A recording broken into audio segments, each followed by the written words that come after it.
Okay, so you're live. So now I need to. There we go.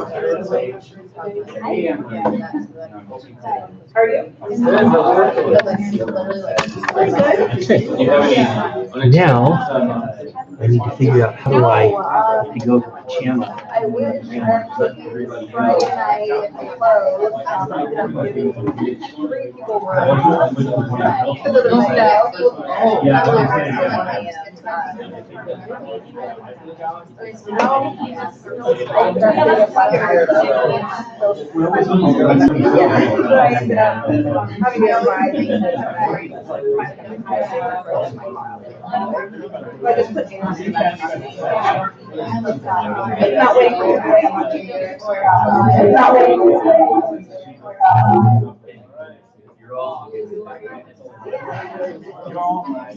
You're all on camera.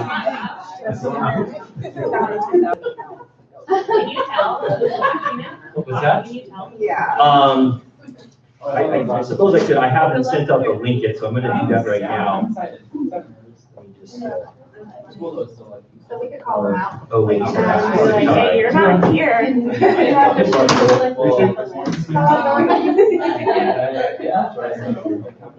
it's online. They call it.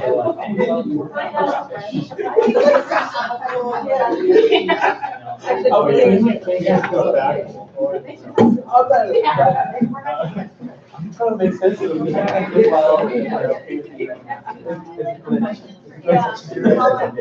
Brain's like over and over. What about me? I feel like it has to be like more though, because I know this isn't the same thing, but if you hire a reserve and natural reserve person, every summer they have 2 weeks that they're gonna be in the or the 2 weeks during the year that they're gonna be. Yeah.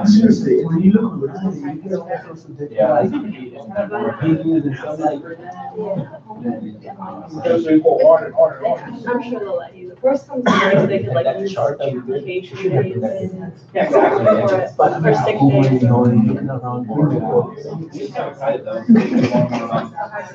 Page 2 of Google. I really like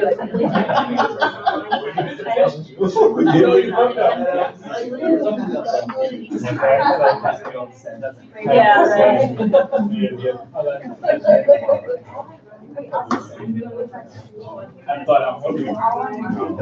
I read through this stuff. I know there's some right, but there were some that are like, I put a question mark. I probably got it. You work this weekend? Yes.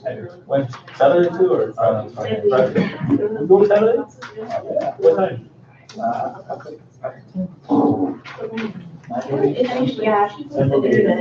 Okay, okay. I like tells me that I'm working, but then it won't work. I don't care. Okay. Just let me know when you're done. I will. Do you get this? Wow. You log in here. Would you like to use your PC?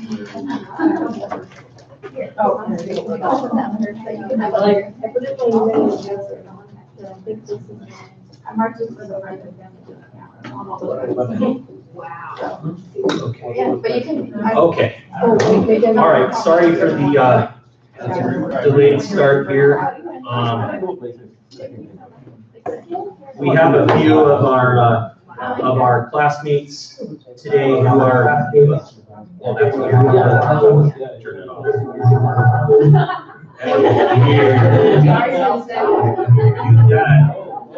Woo! Okay, that's creepy.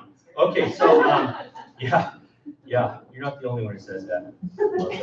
Okay, so all right, so we have a few of our classmates who are one at least is, I know is sick, and a couple of others are stuck with driveways. I agreed to make an attempt to live stream, so I'm hoping that works. So we'll just see how it goes. So before we start, I have a few things I wanted to show you. So this is our picture, the one picture we took as the four of us while we were out on the street making snowmen. So that's That's my wife, Wendy. That's my daughter, Natalie. That's my son, Noah. And that's our dog, Lulu, who hates the snow. Lulu hates the snow. But what I wanted to show you is here. I did this for the class today. I didn't have time to transfer it over. But I thought I'd show you. So this is the deck of my house. So I took this picture on Saturday, and then I took this picture on this is like Monday morning. And by the time you got to Monday night, the top of the rails here fell off, and these little puffy things got bigger. And it looked like Q-tips. It looked like a bunch of giant Q-tips. But I was worried because I spent an enormous amount of money on this deck 2 years ago, and this snow is heavy. And it's so heavy, I'll tell you that I tried to lift this chair, and I couldn't lift it. It was too heavy. So I actually had to take chunks of it off and then lift the chair and dump it all off the deck. And so it was like really, really heavy, extraordinarily heavy. So we went out and we tried to like scrape some of it off there so our brand new deck would collapse. And I'll show you a picture in a minute why that's a concern. Okay, so then I have to show you, my daughter was very excited about it. So we have a way down at the bottom, our house is on a hill. At the very bottom of the hill, we have a basketball court. And my daughter's been into basketball lately. And so I said, well, let's go down and see if we can shoot some baskets in the snow. So we call it snow basketball. So this is her, let me turn on the sound here. She's very, very proud of us. Yes. No sweat. So don't mess with Natalie. Okay, that's that week. Okay, so here you can see the deck from the basketball court. So you can see it's 2 stories high, almost 2 stories high, because my house again is built into a hill. So you have this space under the lower deck, and then you have the upper deck, and up there is that chair I was pointing to that weighs a ton. So so that's why I was worried. I didn't want that whole thing to collapse.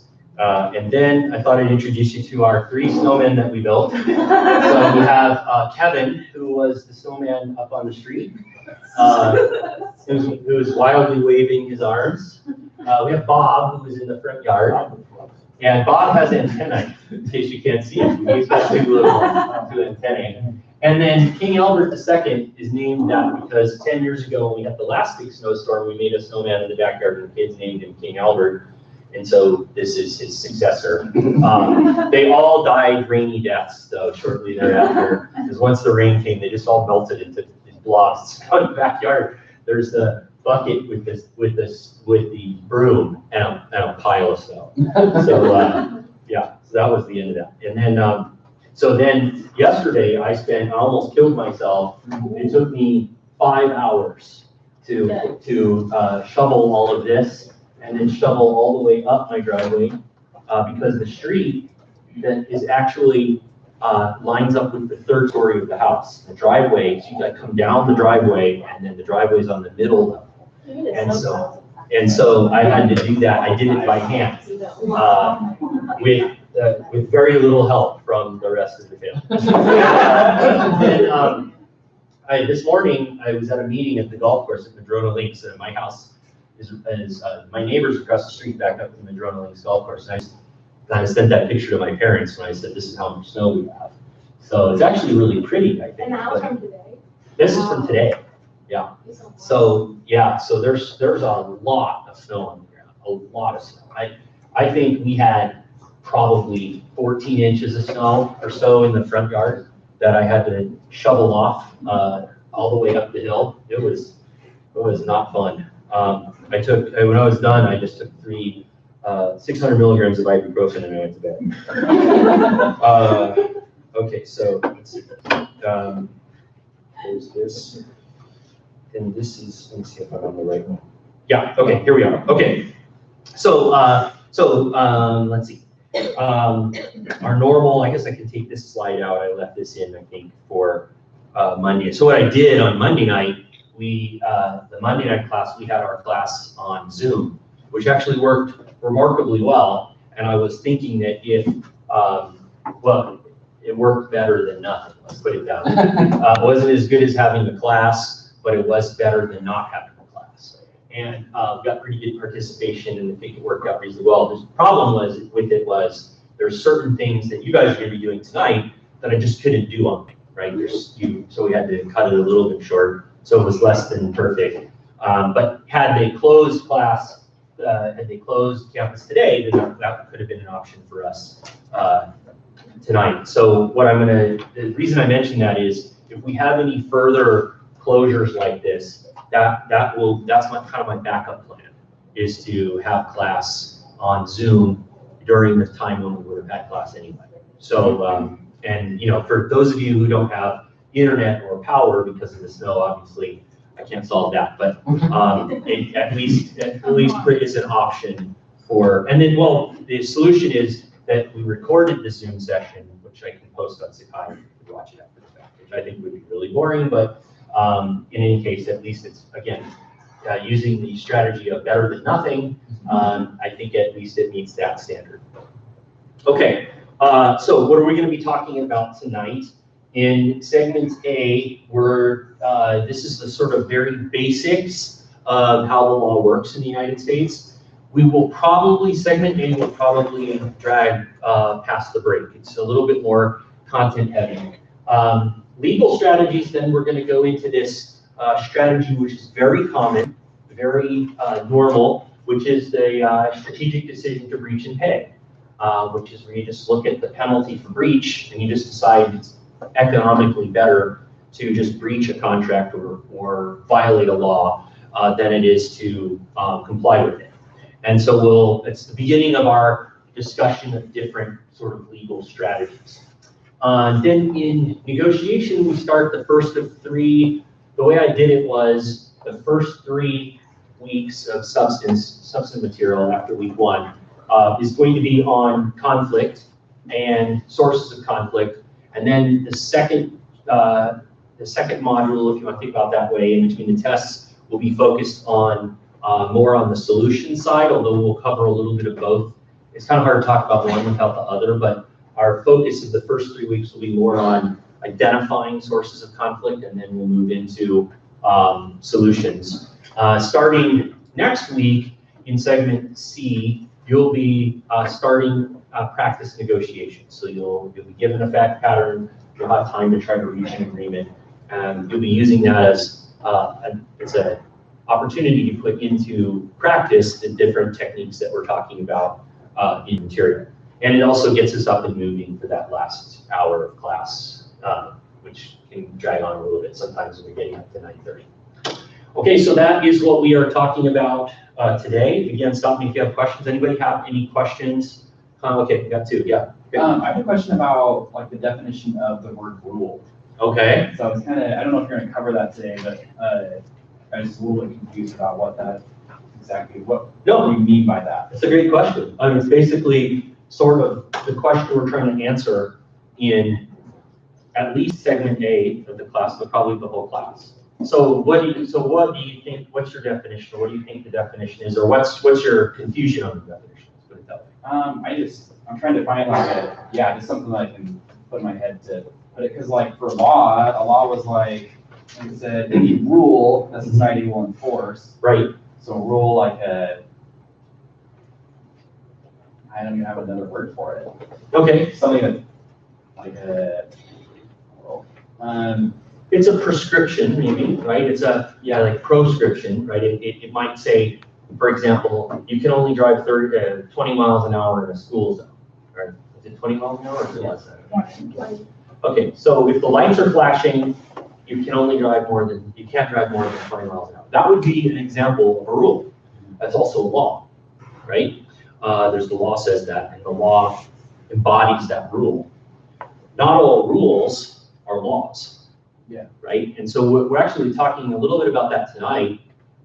We have other sources of law, of rule in the United States, besides actual just a statute or an ordinance.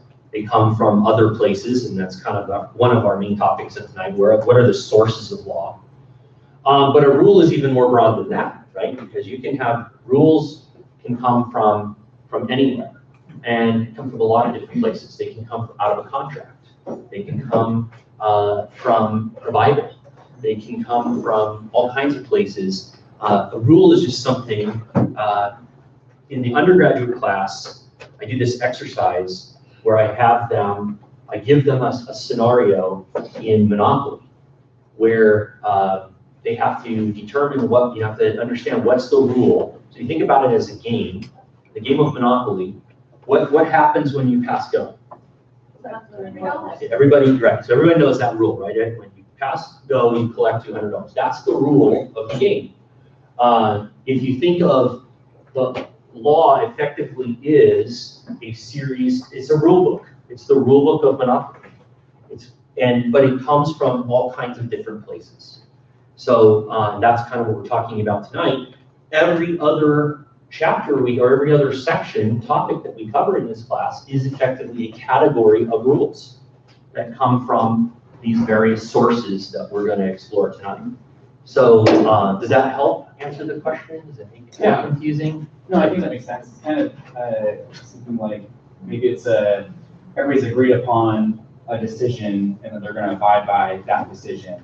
You know, like with the rule book, it's prescribed out and you can decide we're going to do this or not. Right. But it's a decision that we're kind of using our agency to decide I'm going to follow or not. Right. Yeah, that's true. And it's not always the case that everyone's decided that this is a good idea. Yeah. Sometimes we have rules that we have to follow that we hate, that we disagree with. So we have a system for deciding what rules we're going to impose and what rules we're not, which ones we're going to impose. That's our political system. That's what our political system does.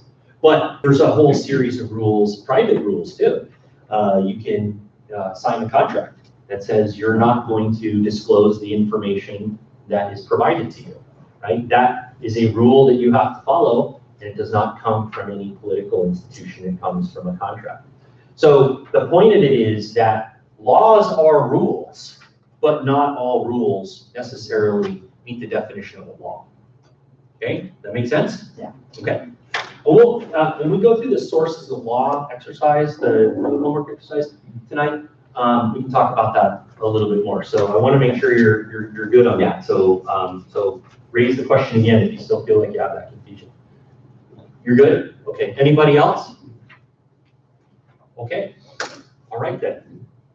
All right. So did anybody bring a joke? Okay. So look, I don't want. Yeah. Oh, we got one. Okay. Let's hear it. What do you call three lawyers at the bottom of the ocean? This one's pretty common. Anyone heard this one before? No? A good start. A good start, yeah. Right. Or a good solution. Yeah. Yeah, that's and you hear versions of that joke in really any kind of professional conference, right? What do you call 100 engineers at the bottom of the ocean? At an engineering conference, that joke would work that way. So yes, it's a good one. The one that I told this morning, which relates to our weather. First of all, does anybody else have one? Yeah. Yeah. I found it. Okay. It's a little hard to kind of explain because it's a little bit easier to be read. But Okay. You're in an interview room. Read it. It's fine. You're in an interview room and it's you and the cop. And so I would say, I'm not saying a word without my lawyer present.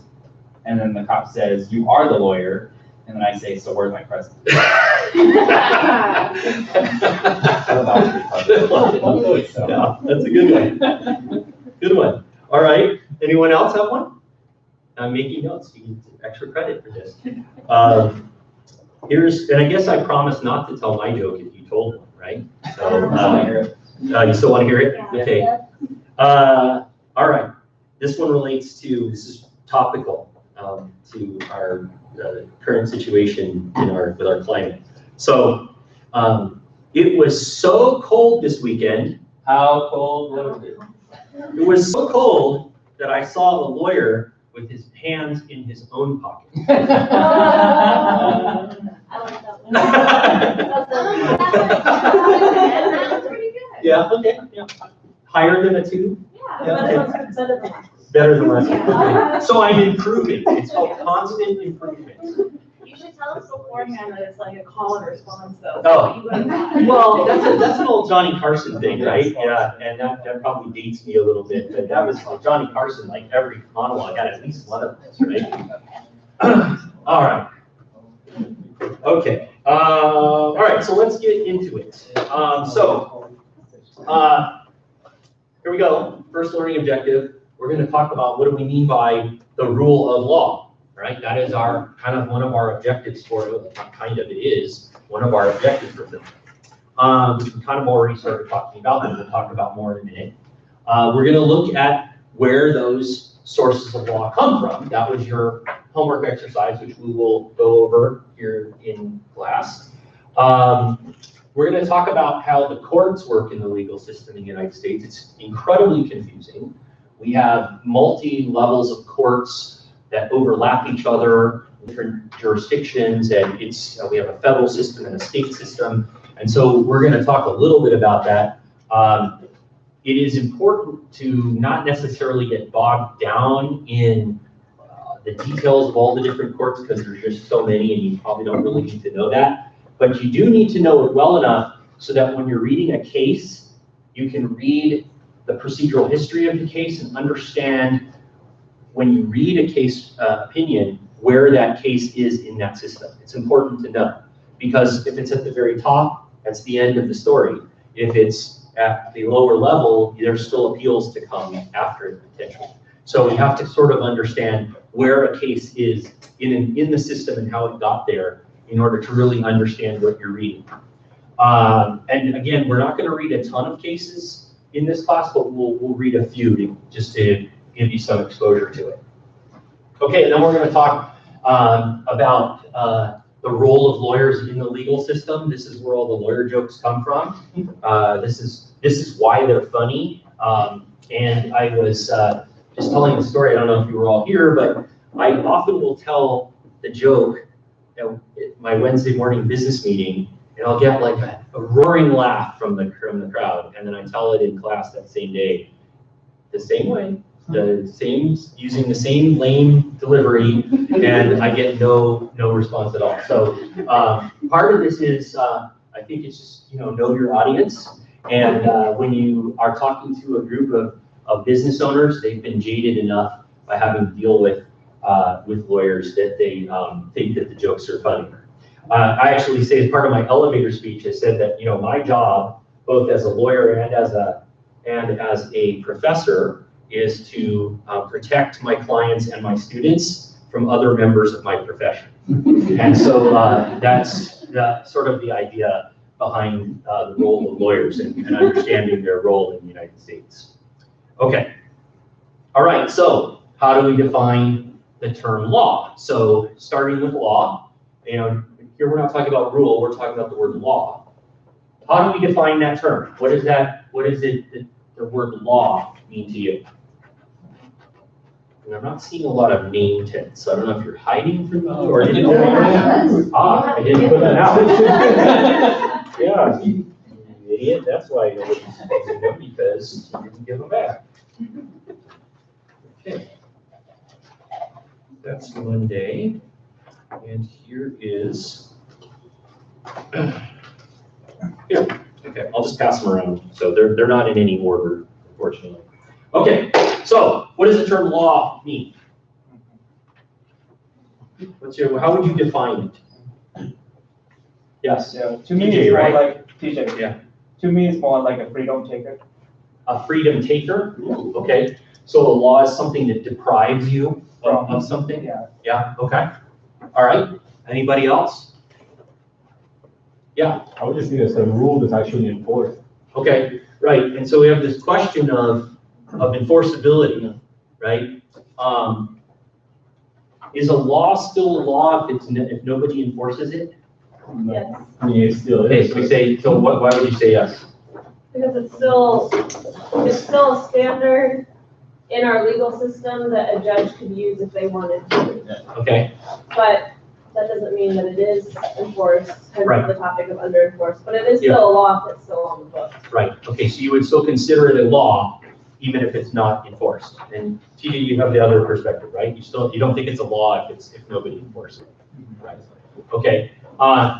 Now, every so often, they'll be in the newspaper or we'll read about it online. I used to have a slide on it, but I guess I should re-add that. But have you ever seen these lists of laws that are still on the books? There was a link to That was it. funny, Yeah. yeah. Okay, so I did have the link. And what was one example of a law that is still on the books, but is never enforced? Yes? Well, according to the article, there's a law in Michigan where you have to have your, I believe it's your spouse's permission to modify your hair. Yeah, right, yeah. It's amazing to think that that was actually a law passed by a legislative body at some point, right?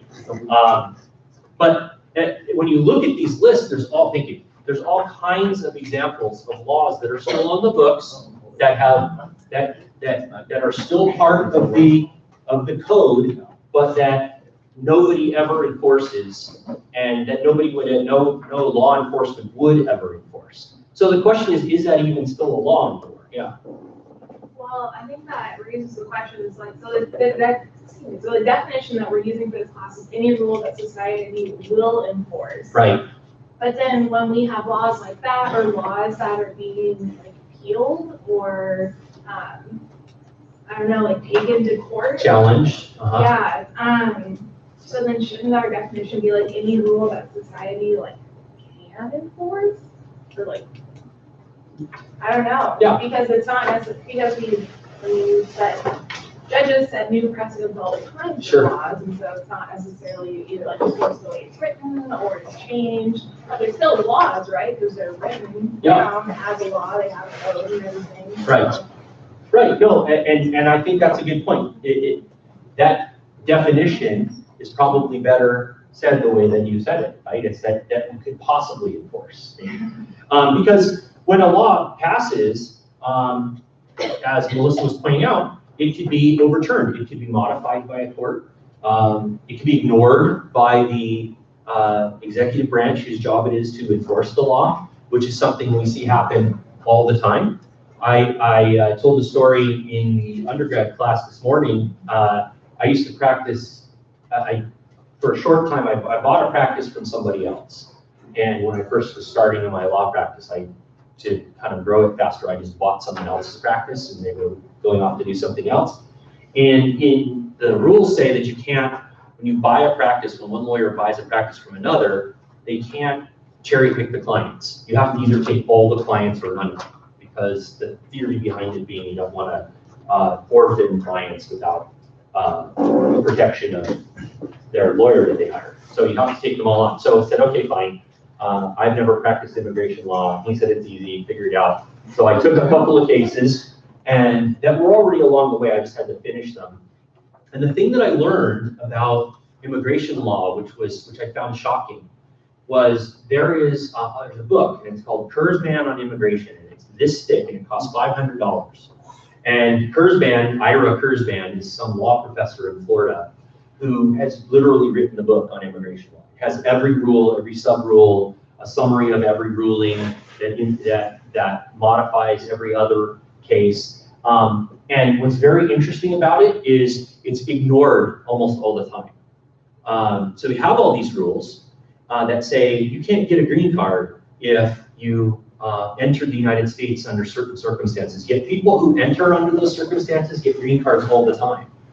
So we have this big rule book, and we just literally just ignore it. And we have a whole other set of rules that has evolved, practicing rules that have nothing to do with, in some cases, the actual rules. So the question is so what good is that rule book? Why do we even have it? And when I hear all of this debate about the immigration system, I always, ever since then, I always think this is a garbage debate because they're debating about a rule book that we don't even follow to begin. So, yes. What do you think when the administration says, well, it's a law, we have to enforce it, and then why are we? Yeah. Well, aren't they just cherry picking the laws they yeah, want? that's exactly what it is. Yeah, and every administration is guilty of that. Yeah. Right. Yeah. So from a political or a policy perspective, there are certain things that they're going to enforce and certain things they're going to ignore, and the previous administration just went the other direction. So under our system, the executive branch is the enforcer of the law and has a certain amount of discretion about what laws to enforce. So like when the Reagan administration came into power, one of the things they did was they were sort of the first administration to really do this aggressively, they just defunded the enforcement divisions of like the EPA and other agencies. Rather than going through Congress and changing the rule, they just stopped enforcing the law in areas that they didn't agree with. And so sometimes enforcement has as much to do with whether the law is actually a rule that we need to follow or not. And that can change sometimes with the ebb and flow of political administrations. Okay, so that's the point of this discussion, is to understand that we're going to study for the remainder of the class in segment A a whole list of rules. And your whole book, that's what this whole book is filled with rules. But they're not all enforceable, or they're not all enforced. And that's part of the calculation that you have to make as a business person is, well, do I violate this rule or not? Some have much worse consequences for violation than others, and some are just never enforced at all. Now, from a theoretical perspective, I have this question here. Is it illegal if you don't get caught? Right? So if you continue to violate a rule and nobody ever catches you, is it really illegal? Are you really in violation if nobody ever enforces it? And this is something that, John, you probably deal with, right? Well, yeah, I enforce laws Right. in my job, and yeah, I mean, there are people who never get caught. Right. But I would say they're still breaking the law. Yeah. That's because it can be enforced. It can be. Because it hasn't been, doesn't Correct. mean it can't be, That's and correct. you get caught. Right. And don't we all violate the law every day as part of our daily lives? I jaywalk all the time. Yeah. Does anybody ever drive exactly the speed limit? Does anybody ever drive only the speed limit or lower? So there's no law enforcement here. It is being recorded though, so. So the point of it is that we all make this calculation every day. And you're going to, as a business owner, manager, investor, have to make this calculation all the time. You're going to have to review, you have your lawyers, their job is to tell you what the law is.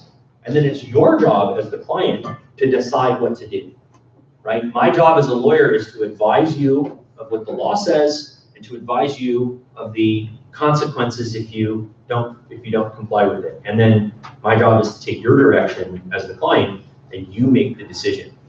So you're going to have to make this decision all the time, and it's not always going to be as easy as, well, this one's legal and this one's not. Very often your choices they're both illegal to some degree. And so you're gonna have to violate something. Yeah. I was really confused by something that happened about a month ago when Michael Cohen got in trouble. Uh-huh.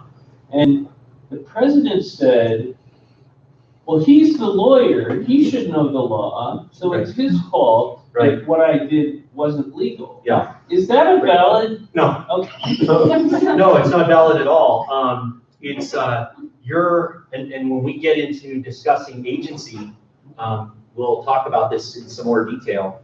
But and this is something, it's actually a really good point, that you should never, as a business person, take what your lawyer says at face value by itself and just blindly follow it. The lawyer gives you bad advice, and you take action based on that advice. It's still your action. You might be able to sue your lawyer and get some damages, but it's your action, and you are responsible for your actions. You're not responsible because if a lawyer gave you bad advice for the decision that you made. If a lawyer says, yeah, it's okay to go ahead and trade on insider information, and you trade on insider information, you don't get away from it because your lawyer told you it was okay. It's still wrong, still violation of the law. You got bad advice, and that's a violation of the lawyer-client relationship, but it doesn't absolve you of responsibility. So keep that in mind. That's incredibly important. I've seen business owners make that mistake all the time. My lawyer said it was okay. Well, you're responsible then for hiring a bad lawyer.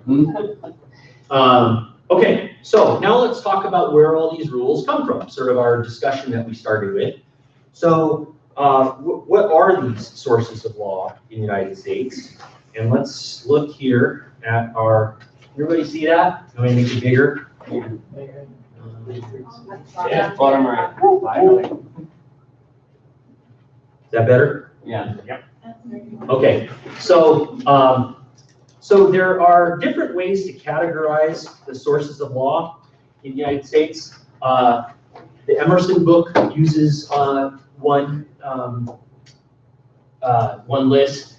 I have what I call the 4 sources of law in the United States. Those of you who took 303 should remember this.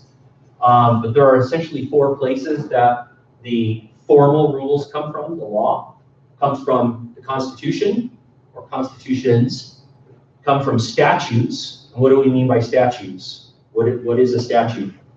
So regulation by an administration under federal government like EPA or FDA? No, that is an administrative law. No, it's good. No, that's an administrative, that's the definition of administrative law. EPA being an agency, a regulatory agency of the government. So if that's administrative law, then what's a statutory law? What does that term mean? Yeah, Vic? Something enacted by legislative body. Right. So a law passed by Congress at the federal level or by the state legislature at the state level, that is what we would call a statutory law, a statute. A statute is a rule that you could find in a book of statutes. The federal government has one, the states have one, the local governments have them too. Okay, so statutory law. So then what is common law? So when we say that these are sources of rules, what is the common law source of rule? Yeah, Melissa. Law that's set in a judicial setting. Okay, laws created by, created by the courts. Okay, our system in the United States is that courts have the power to interpret the Constitution, the statutes, and the administrative regulations. They can actually make their own rule, or amend a rule, or adjust a rule. Okay, so if you need to figure out, if you run a business and you need to figure out where does the rule come from that governs my business, where do you have to look, potentially? Everywhere, right. You have to look at the Constitution, but you could take the Constitution and if you reduce the font to like 8 point or whatever, you can fit it on 1 page. So obviously, that has the big rules, the top level rules, but you're probably not going to consult the Constitution for most decisions you're making. So then you might look at the statutes. Okay, so what rules has Congress made? But Congress is kind of lazy because their statutes are not very detailed.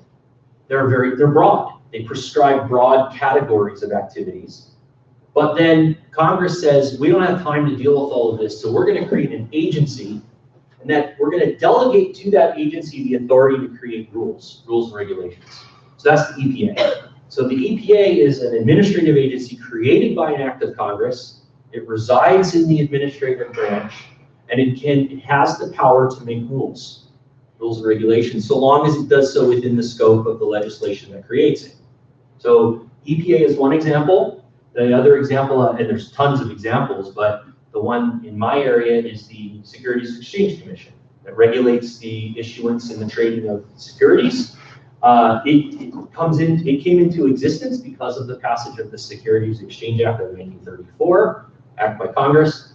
Congress said, SEC, you have the authority to enforce the law in securities and also make rules and regulations that are consistent with our statute. Okay, and then there's a whole bunch of other stuff, yes? If the Supreme Court makes a ruling on something to do with the Constitution, is that common law or is that considered constitutional law? That would be an example of common law. Okay. Yeah, because the rule in that case would be the Constitution as amended or interpreted by the court. Okay. So the the legal opinion, when you're reading legal opinions, court opinions, that's common law. In most of the rest of the world, it doesn't work that way. Most of the rest of the world is civil law, right? As is the state of Louisiana, which is the only other place that does that. And because Louisiana is heavily French influenced, and French is a civil law system. And the civil law system, the code, the statute, incorporates everything that we have in the administrative law and in the common law.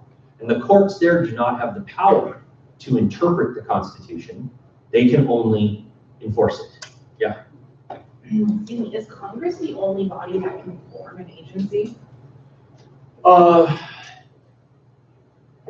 Yes, in the traditional sense, an administrative agency generally has to be created by Congress. The executive branch has certain authority, however, to organize itself. So sometimes you'll hear things like, so for example, the drug czar, the office of the drug czar, that was created by president. But that's not considered an administrative agency. But generally, only Congress can create agencies. What would that example be considered? It would just be an executive office. So it's within the executive authority. As long as the executive is acting within his or her authority, then it's just an executive action. Yeah. I mean, when you think about it, the president has a staff of thousands of people. The White House itself is effectively its own agency, but it's not considered an administrative agency because it exists through the constitutional power of the executive. Okay, good question though. All right, so what the exercise here was to take the list of all of the different categories offered by the book and fit them into one of these 4, plus there's the other. So a set of rules that doesn't fall into constitutional, statutory, common law, or administrative law, right? So that's the exercise. Okay, so some of these are remarkably easy, as is the first one. Some of them are tweeners and a little harder to figure out. So, United States Constitution, what category of law is that? Yeah, that one's pretty easy, huh? Federal statutes, by definition, statutory, right? Okay, now we're going to get a little harder. What is an executive order? Okay. I would say constitutional. Constitutional, other.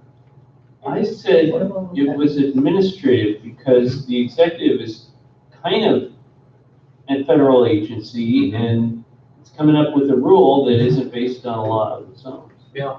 No, I think you can make all of those arguments. I don't think it's technically an administrative law because the definition of administrative law is a rule or regulation issued by an administrative agency. Now, the White House, the president is acting constitutionally, so that's why you can make the argument that it's constitutional law, but it's not in the Constitution. So even though it has these flavors, it has a flavor of administrative law, it has a flavor of constitutional law, it's really kind of its own category. It falls in between. It's an action of the president using the authority granted to the president by the Constitution. So I think the best answer is other, but the arguments that the constitutional and administrative arguments, I think, are valid arguments. Val? I answered this completely wrong. So I just did each one of those. Yeah. But like for number 2, I put it into like one thing because in the book it was like it's one section. Okay, so yeah. I just did it as one section. Yeah, I think someone said that on Zoom the other night too. I think I need to change this to make this 2A, B, and C. Yeah. I tried to do that by putting them on separate lines, but I think I need to make that change for next year. So don't worry about it. For an assignment like this, I'm not grading it for whether you got them right or not, because there's ultimately multiple answers to some of these. I just want you to try, and I want you to be thinking about these answers. Okay, yes? I wonder if like an executive order has ever been granted by like I don't even know, like a court or something. Like when did the first executive order happen? Executive orders go all the way back to George Washington. Yeah, Okay. yeah. Over time, they have evolved.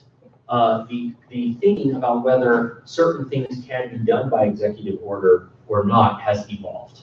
Okay, so the courts over time have said, yeah, the president is exceeding the authority here, right? Yeah.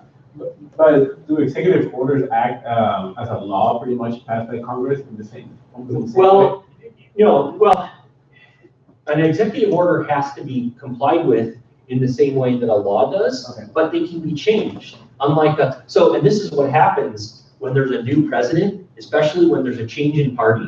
There's actually a ceremony. If you've ever watched an inauguration, oftentimes right after the inauguration, the president walks back into the rotunda and they have a desk there and all these papers. And 2 minutes after being, or whatever, 30 minutes after being sworn in, they sign all these executive orders in, and they sort of announce ahead of time this is the first document the president's going to sign. And very often it just unwinds all of the executive orders that the previous president had signed.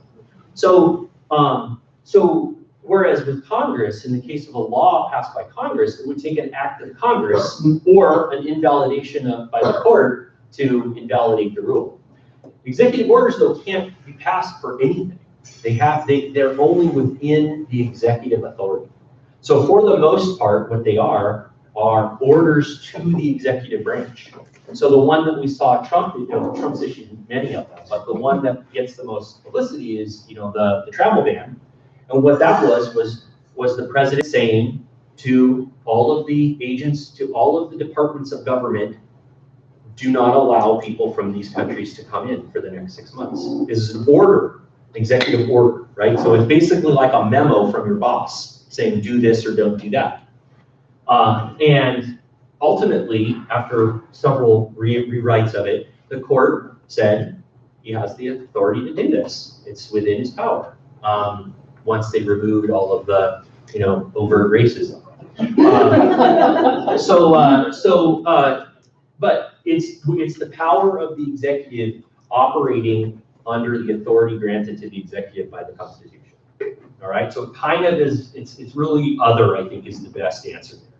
Now, what about treaties? So what exactly is a treaty? Does anybody, how do you define that term? What exactly is it? Yes? Well, I think it's like a mutually accepted agreement between two parties, but not just two parties. Like it kind of specifies either international or sovereign states. Yeah, a treaty is an agreement. It's a contract between two sovereign nations.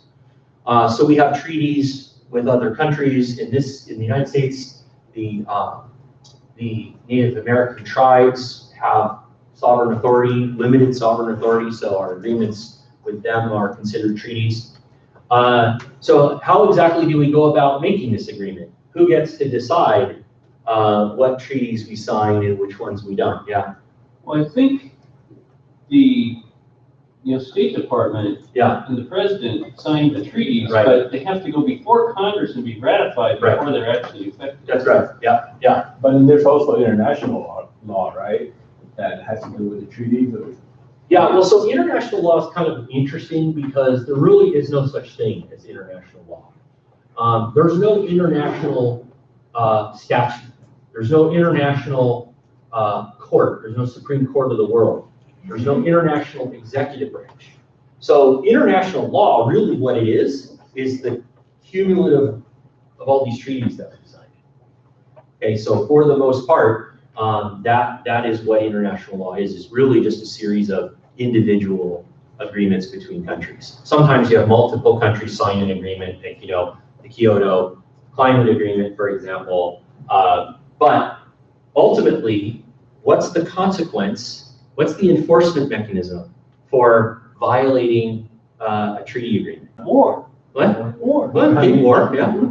Trade embargoes. Sanctions, yeah, right. But you can't. I mean, there are some of these international courts, but really, if we violate a treaty, if we violate NAFTA, for example, can Mexico go to court and sue us and get a judgment against us and collect? No, they can't. So it's a very different kind of agreement. It's an agreement among or between sovereigns. Is that kind of part of the tariffs for China? Is that Like Okay. steel tariffs? Tariffs are actually they're more closely related to executive orders because the executive branch has the authority to issue tariffs, to create tariffs, which is exactly that's why Trump is able to do that unilaterally. He doesn't need to go to Congress and say, I'd like to put tariffs on Chinese steel. He can just do it, which is effectively a version of an executive order. Now, all members of the World Trade Group, right, the WTO, the World Trade Organization, have agreed not to do certain things to each other, which in some cases, there's an argument that, for example, the steel tariffs violate the WTO, right? But what consequence is there from that? The consequence is that China says, fine, then we're going to put tariffs on your stuff, and a trade war, and that's what's ended up happening. But that's really the only remedy that the non-breaching party has, is to just fight back, and sometimes it ends in war. Right? Okay, so treaties are really also other, because they are not constitutional, they're not statutory, they're not common law, and they're not administrative law. So by deduction, they're other. Okay, now, getting back to the easier questions. What category are state constitutions? Yeah, and here's the important thing. The reason I put this on here is not to make some, just to make some super easy assignment for the sake of it, but one of the problems that we run into sometimes is you say, okay, well, constitutional law, the first thing we think about is the federal constitution. We sort of forget sometimes that there's 50 state constitutions too. Now, we'll talk about this in a minute. State constitutions are subservient to the federal constitution. They can't violate the federal constitution. But state constitutions, if you ever read them, are far more like civil law than common law. They're very detailed. The state constitution for Washington State is like 180 pages long.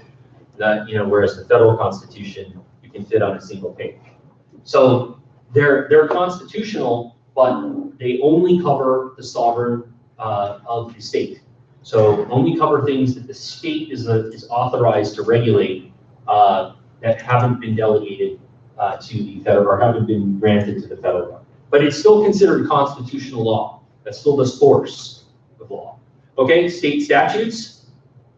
Okay, there you go. That answers itself, right? Same thing now, executive orders. Governors can issue executive orders too.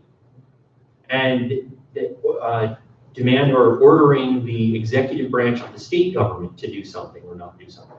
And those are also considered, those are executive orders just like presidential executive orders, and they fall under that same category. Okay? Now, what do we mean by a local ordinance? What is a local ordinance? Yeah. City council passes. Right. Yeah, right. It's a law. It's a law passed by a local authority instead of a state or a federal authority. And that local authority could be a city, it could be a county, could be something else like that. Like in Gig Harbor, for example, if you want to go build a house, you have to follow all of the local ordinances of Gig Harbor, which apparently are a real pain in the butt.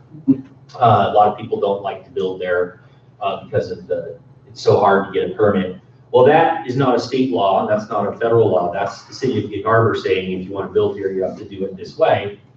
And in that case, the city council, it's not a Congress, it's not a legislature or a Senate, it's still considered a statutory, it's a statutory form of law, right? The city government is effectively a legislature.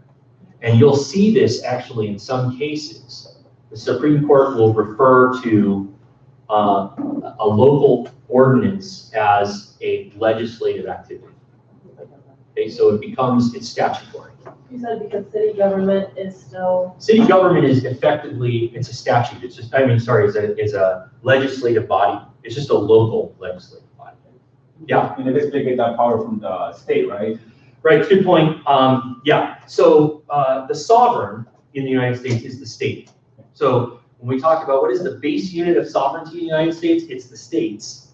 The states, when we formed our federal government, agreed to give some of their power to the federal government and reserve everything else for themselves. So the sovereign entities in the United States are the states. So the states then charter the cities and the counties. And so this is why a state can actually come in and take over a city. They have that power. I mean, their cities and counties are subservient to the state. Like Detroit. Yeah, right, that happened yeah, sure, right. It's happened in Stockton, California too. The city went bankrupt and the state came in and took it over.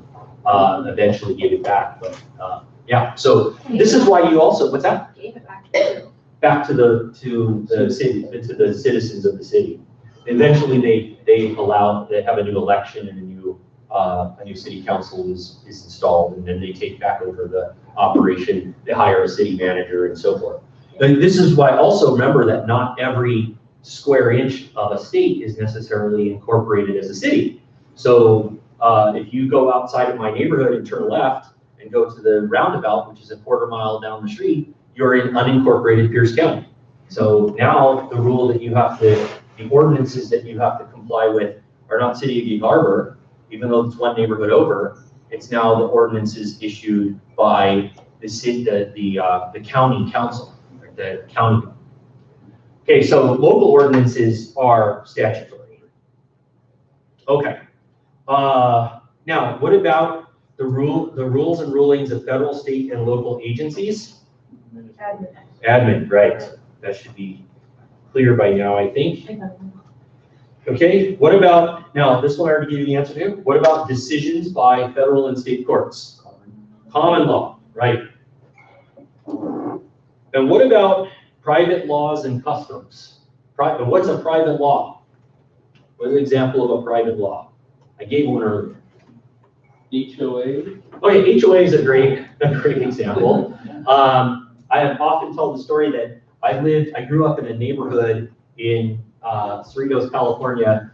There were 400 houses or so in this like gated community. And we lived there my parents lived there for like 30 years, and 1979 to almost 2009. And there was not one year of those 30 years that my mom was not at war with the HOA over something.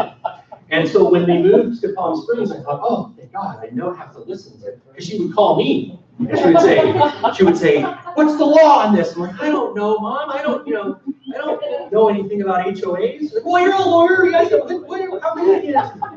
Oh God, I was so happy when they sold the house and moved to Palm Springs. But guess what? New HOA. She's at war with them over the landscaping. And so, sorry, Mom, if you're watching. I don't know why she would be.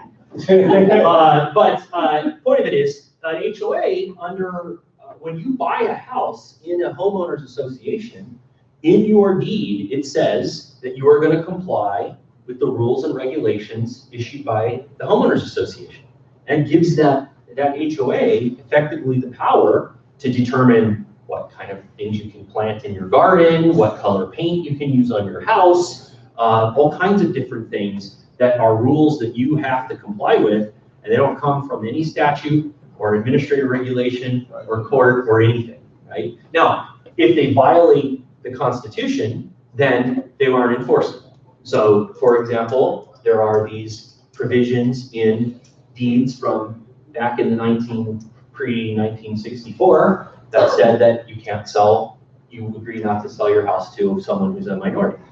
Okay, well, that's still in the deed, but it's not enforceable because the courts have found that to be unconstitutional. Okay, so, but it's still there. It's just an unenforceable law, but it's what we would call a private law. The other big example is contracts. So when you sign a contract, in that contract, you're agreeing to do all kinds of things or not do all kinds of things. And those are still rules that you have to comply with, but they come from private agreement. Okay, so those would also be other.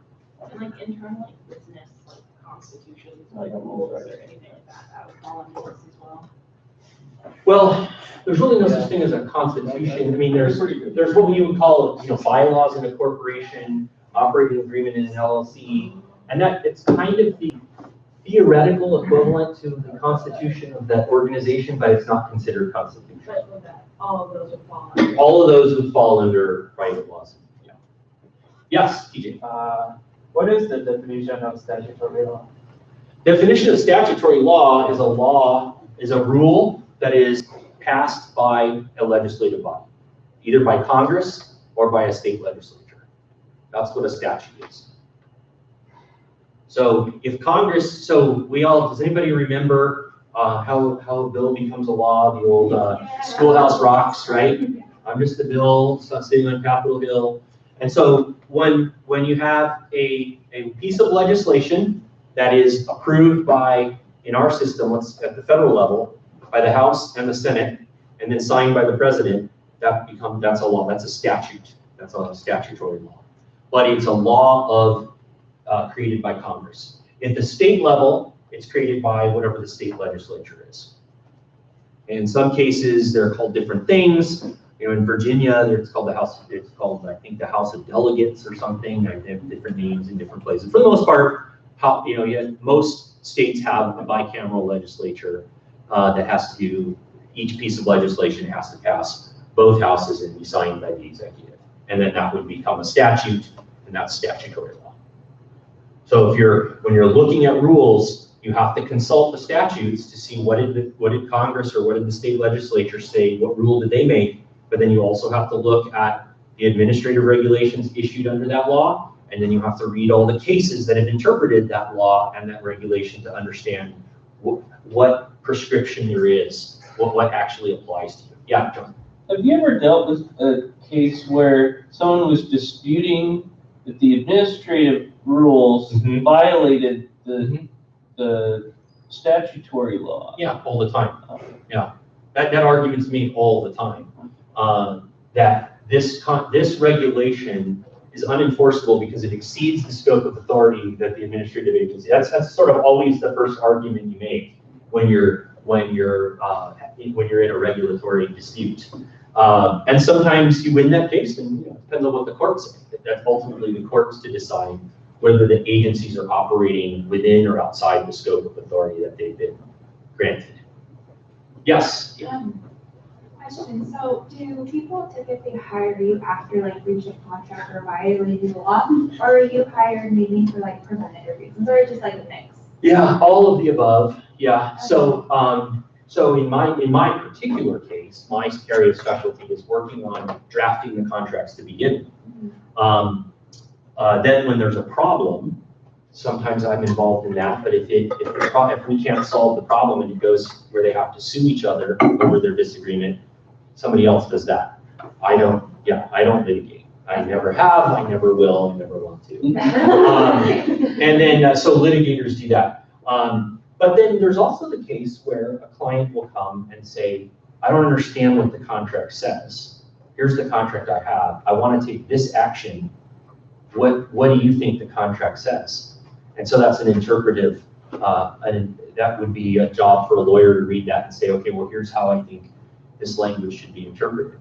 You know, I told the story, and again, I have to apologize to those of you who were in my 303 class. I tend to tell the same stories over and over, as you might notice. But I worked on a deal once, and it was a pooling and servicing agreement. It was an agreement for a pool of mortgages, hundreds of millions of dollars of mortgages. And the way that this worked was we put these mortgages in a pool and sold bonds to purchase, to buy the mortgages from our company, and we use that money to go make more mortgages. So there's this trust that owns these mortgages, and the borrowers would make payments every month. They'd write their check, and there was what we called a waterfall provision in the contract that said when the payments come in, the first person to get paid, the servicer gets their fee, and then everyone gets their part, and then eventually it ends up, the leftover money goes to the trust. Well, there was a dispute in the waterfall provision, and it ended up being 9 words, 9 or 6 or 9 words, a phrase of a sentence, not even a full sentence. And if you read that sentence one way, the money went to the first flow, and if you read it the other way, it went to the second one. And the difference was $25 million. So it was a $50 million swing. So if you read the phrase one way, the $50 million went here, and if you read it the other, the $25 million went here, and if you read it the other way, the $25 million went here. And there were probably the legal fees on that deal, a couple of $100,000, probably 30, 40 lawyers worked on this thing. And so we had this big dispute when we sat in the big conference room, and half the room said, you know, that, oh, it goes this way, and the other half said it goes this way. So we tracked down the guy who wrote it originally, the original draftsman of the contract, and we said, what did you intend here? And he said, well, now that I look at it, I can see it could go either way. So the point of it is that you can spend unlimited resources in drafting a contract, and you could still have a problem like that. So a lawyer like me is involved in creating that problem and solving that problem, and hopefully not getting sued for making a bad mistake. That's a joke. What's that? Good joke. Yeah. Well, it's too like real to actually be a joke. Okay. Any other questions on that? So simple assignment, right? But in that assignment is a whole lot of information about where our laws come from, where our rules come from. Okay, we have a few minutes before we are going to get to our break, and so let's just let's move on here. Okay, so where are the rules, right? And the answer is nowadays is the internet. And the reason I say this is when I went to law school in the early 1990s, we didn't have the internet. I know it's hard to believe that exists. Yep, you would go to the law library and you would actually pull out the book that has the statutes from California. You would read through them, and then at the bottom they were often annotated. They would give you the list of all the cases that had interpreted that statute, and then you would go find the book that had that case, and you would read that case, and then that case was cited by other cases, and you read those. I know, this is what being a lawyer is. And so it's amazing, because now if you want to know what the rule is for something, you just Google it, and you'll get a pretty darn good answer most of the time. But what I wanted to show you here was this, in my mind, this is kind of how all this fits together. Because at the federal level, you have constitutional, statutory, and administrative law, all of which can be interpreted by the courts, which can be additive to any one or more of these. So the court can interpret it, they could invalidate it, or they could say, what Congress really meant here was this. It's a statutory interpretive opinion. That happens all the time. The law is unclear, so the two parties are fighting over what it says, and the court says, I think Congress meant this. So the federal courts have the power to interpret all of this, including what the Constitution means. And a lot of things that we think of today as constitutional rights, you will not find anywhere in the Constitution. You find it by reading the opinions that have interpreted the Constitution. Okay, so there's many examples of that. The state system looks exactly the same, but I put it lower visually because it's subservient to the federal system. So the state constitutions have to meet constitutional standards under the federal system, and the federal courts get to decide that. But the state courts decide what within the state, within the sovereignty of the state, what the state constitution means, what the state statutes mean, and what the state administrative rules mean. So you have these two systems that live side by side, state courts covering things happening inside the state, and generally the federal courts covering issues of interstate, in between the states, and other things that the Constitution has granted the courts authority over. So another example, and we'll look at this after the break, bankruptcy. Under the Constitution, Congress has the right to regulate bankruptcy. So Congress has created bankruptcy courts. So if you file bankruptcy, there's no such thing as a state bankruptcy. They're all federal. It's all under federal law because the Constitution says that's the domain of the federal government. So you cannot, a state court, even if it said we're going to create a whole separate bankruptcy system in the state, that would be unconstitutional. It would be invalid.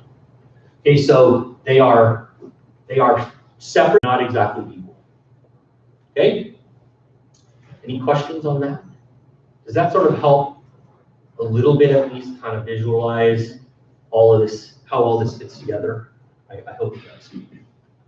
It is, one other thing I'll say, it is possible, and it does happen regularly, for a case that is challenging a state rule, a state constitutional rule, statutory rule, administrative rule, or some combination, to go all the way to the state court, state Supreme Court, to say, no, we think this is the answer, and for that case then to jump into the federal system. If it's a question of federal law, then a case can move from the state system to the federal system. It very rarely goes the other way. There's some cases where that happens, but for the most part, cases start either in the state system or at the lowest level of courts in the federal system and work their way up ultimately to the Supreme Court of the United States, which has the final say on everything, not even unelected individuals. Okay, all right, let's take a break and let's come back in, I'll take a 5-minute break and we'll pick up. And I'm gonna run upstairs and grab the power cable for that. Power. Oh yeah. 10%.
So great meeting.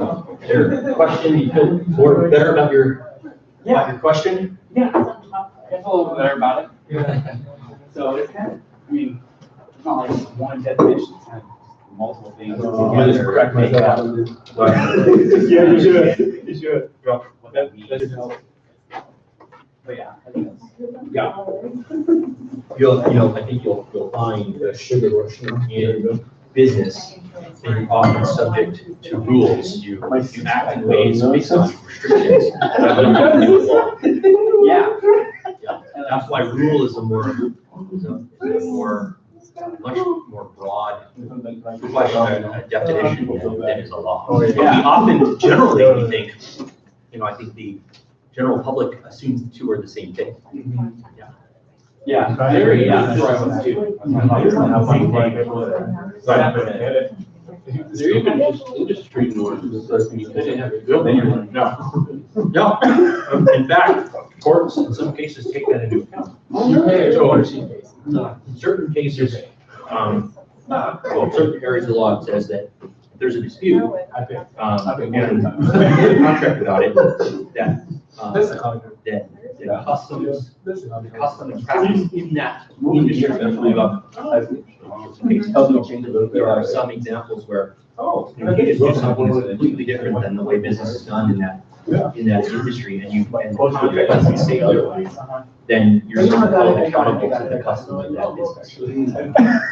So, My experience with administrative rules is that the legislature can pass a new law. It can take years for the rule to get rewritten. Oh, yeah.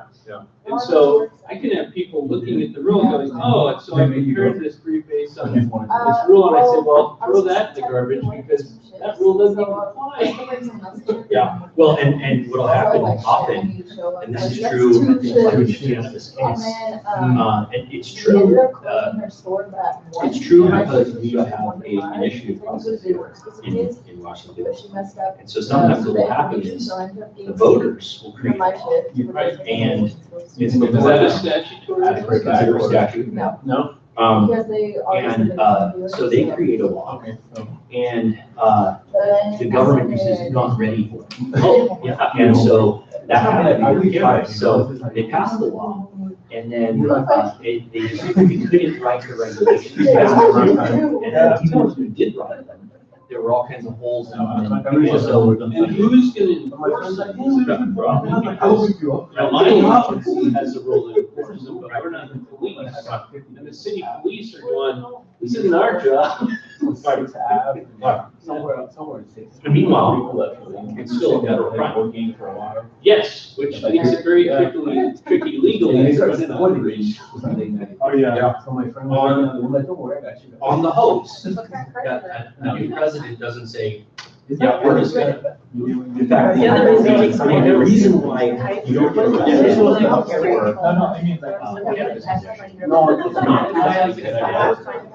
it's kind of a quasi.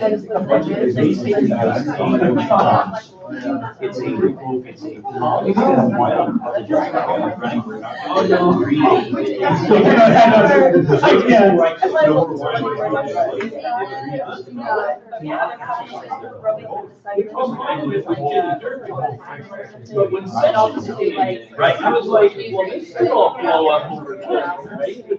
Surprisingly, he didn't. I wasn't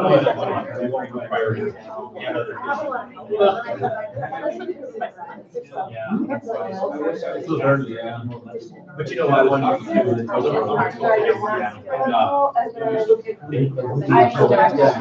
Well, there are, when you find something that's open back, it's 8% federal, it can actually.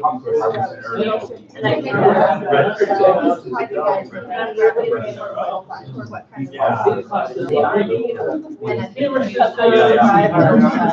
on the administrative side, they are just qualified. If somebody really,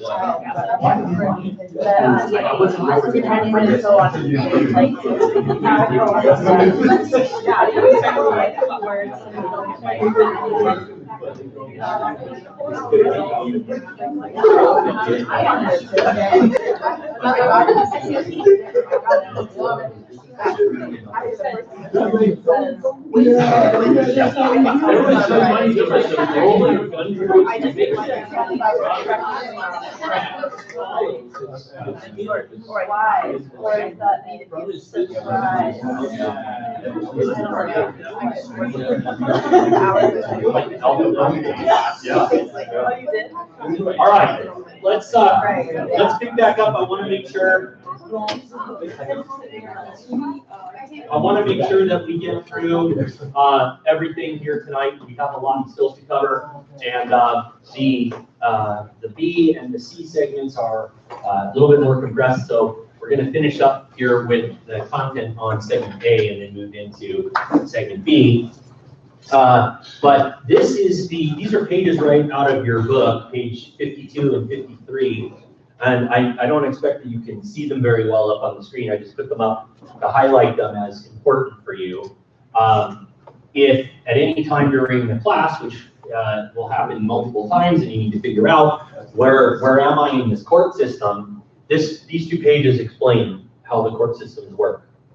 I'm not going to spend time going through every single box on these charts, but the basic structure of the court system, and this is true in the state and the federal system, is you have the initial level of court. So a case is always started at what we call the trial court level.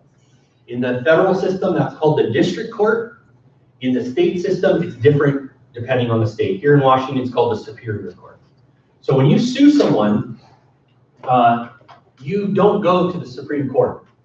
You can pick your court. There you have choices of different courts you might go to, but you can't start your case in the Supreme Court. There's a few very limited examples of where the Supreme Court has what's called original jurisdiction, but we're not going to bother with that for now. For our purposes, assume that you cannot start the case anywhere other than the trial court level.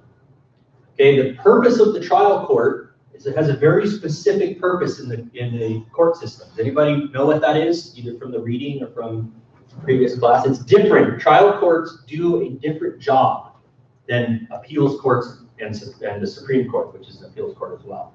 What is the difference between the job that a trial court does and that an appeals court does? Yeah, John? They establish the facts. That's correct. They're called the finder of fact, right? So you have 2 parties who obviously have a disagreement over something. And so the job of the trial court is to hear all of the evidence of both sides and to decide what the facts are.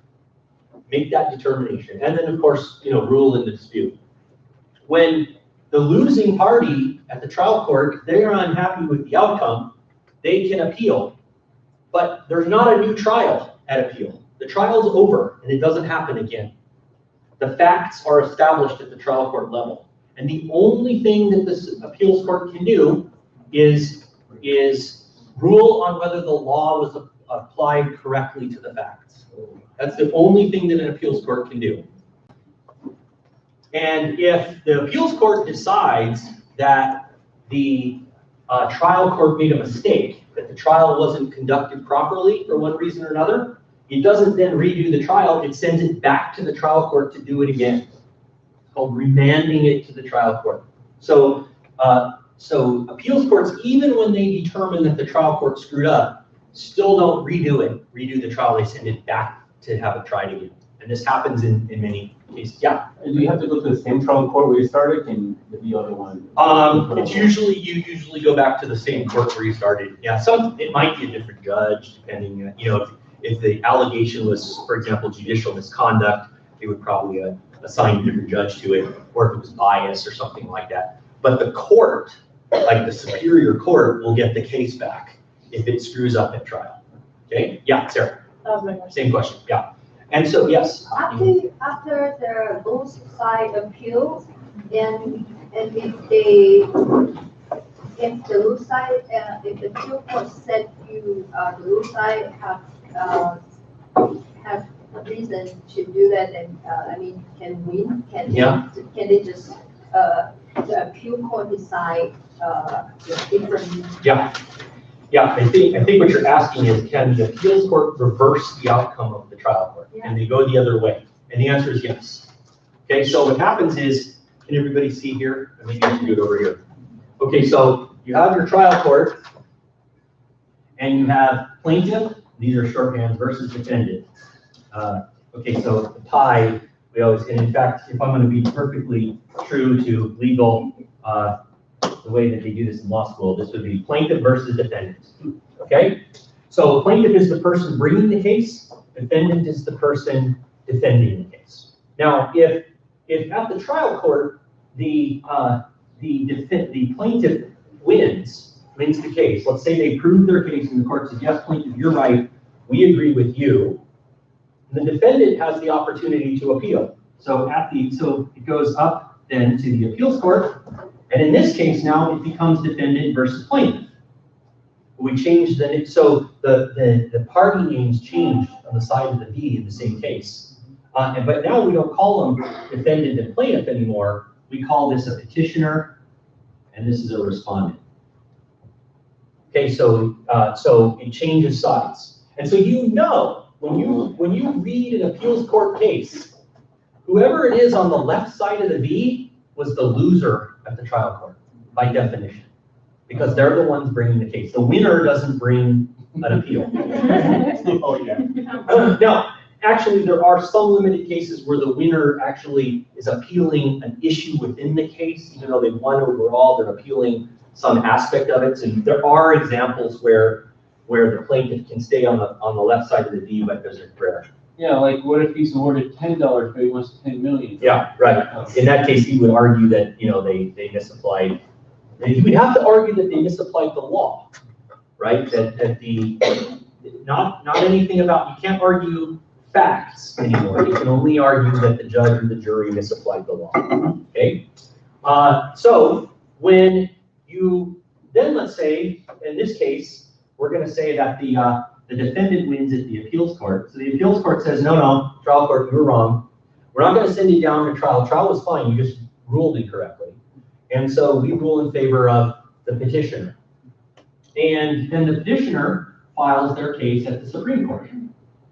And so now we have the respondent that does, right? Because the respondent loses here. So now it goes again, we have now a respondent, the previous respondent now becomes the petitioner, and they are suing the previous petitioner, who's now the respondent.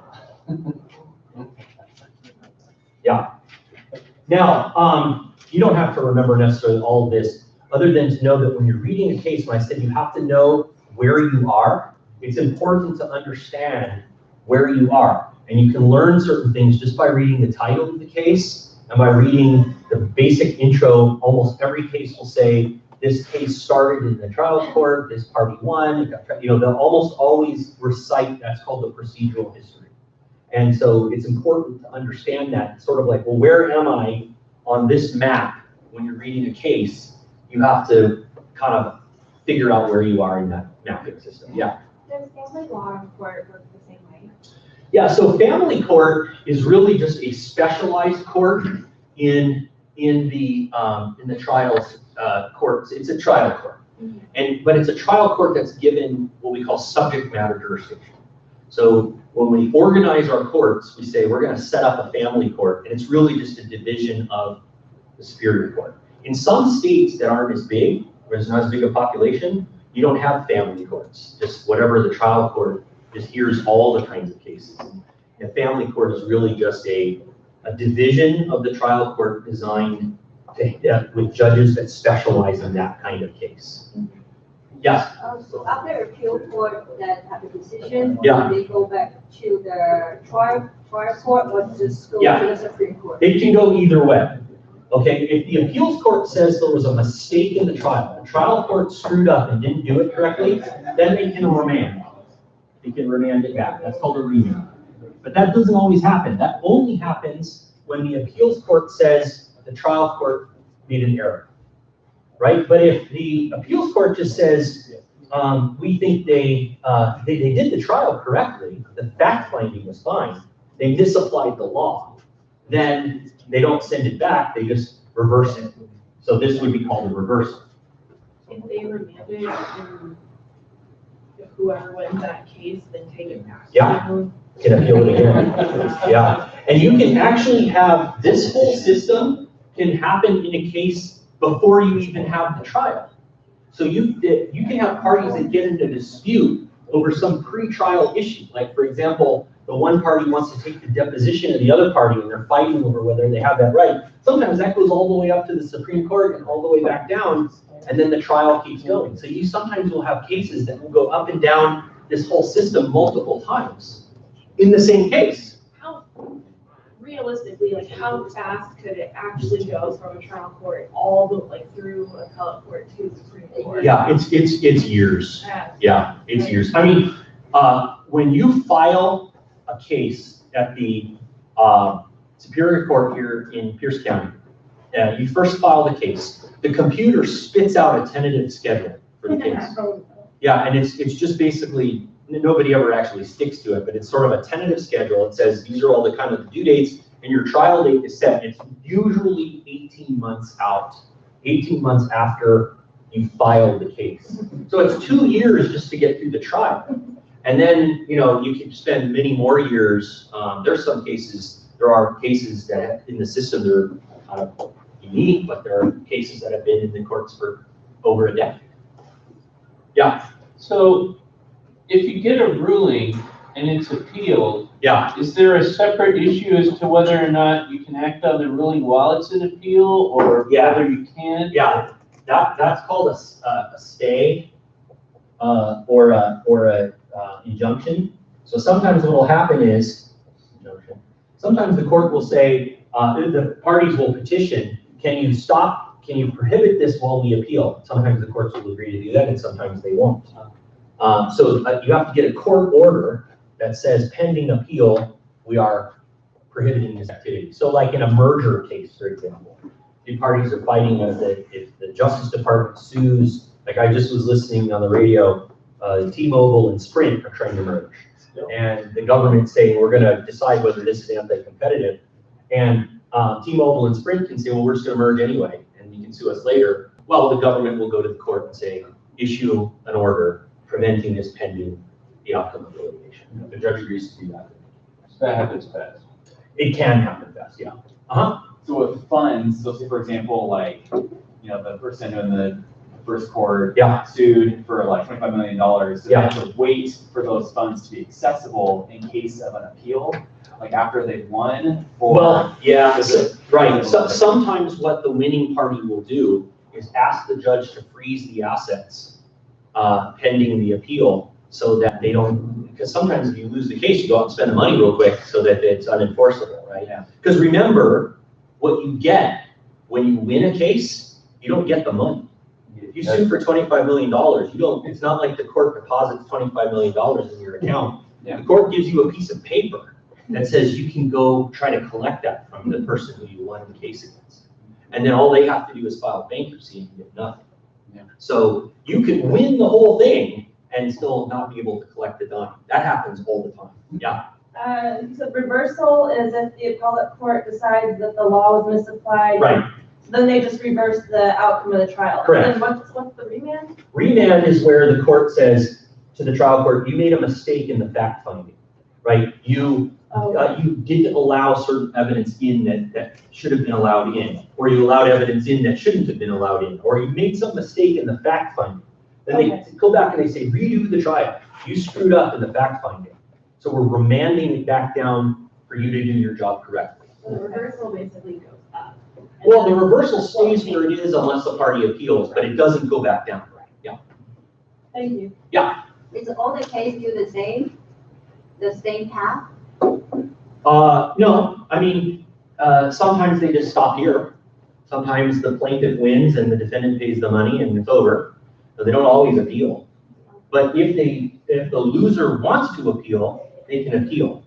Now, what is different about the Supreme Court of the United States versus every other court, so because this system happens both in the state and the federal system, but in the federal system, the Supreme Court of the United States, SCOTUS, they're unique in the sense that they only take the cases they want to take.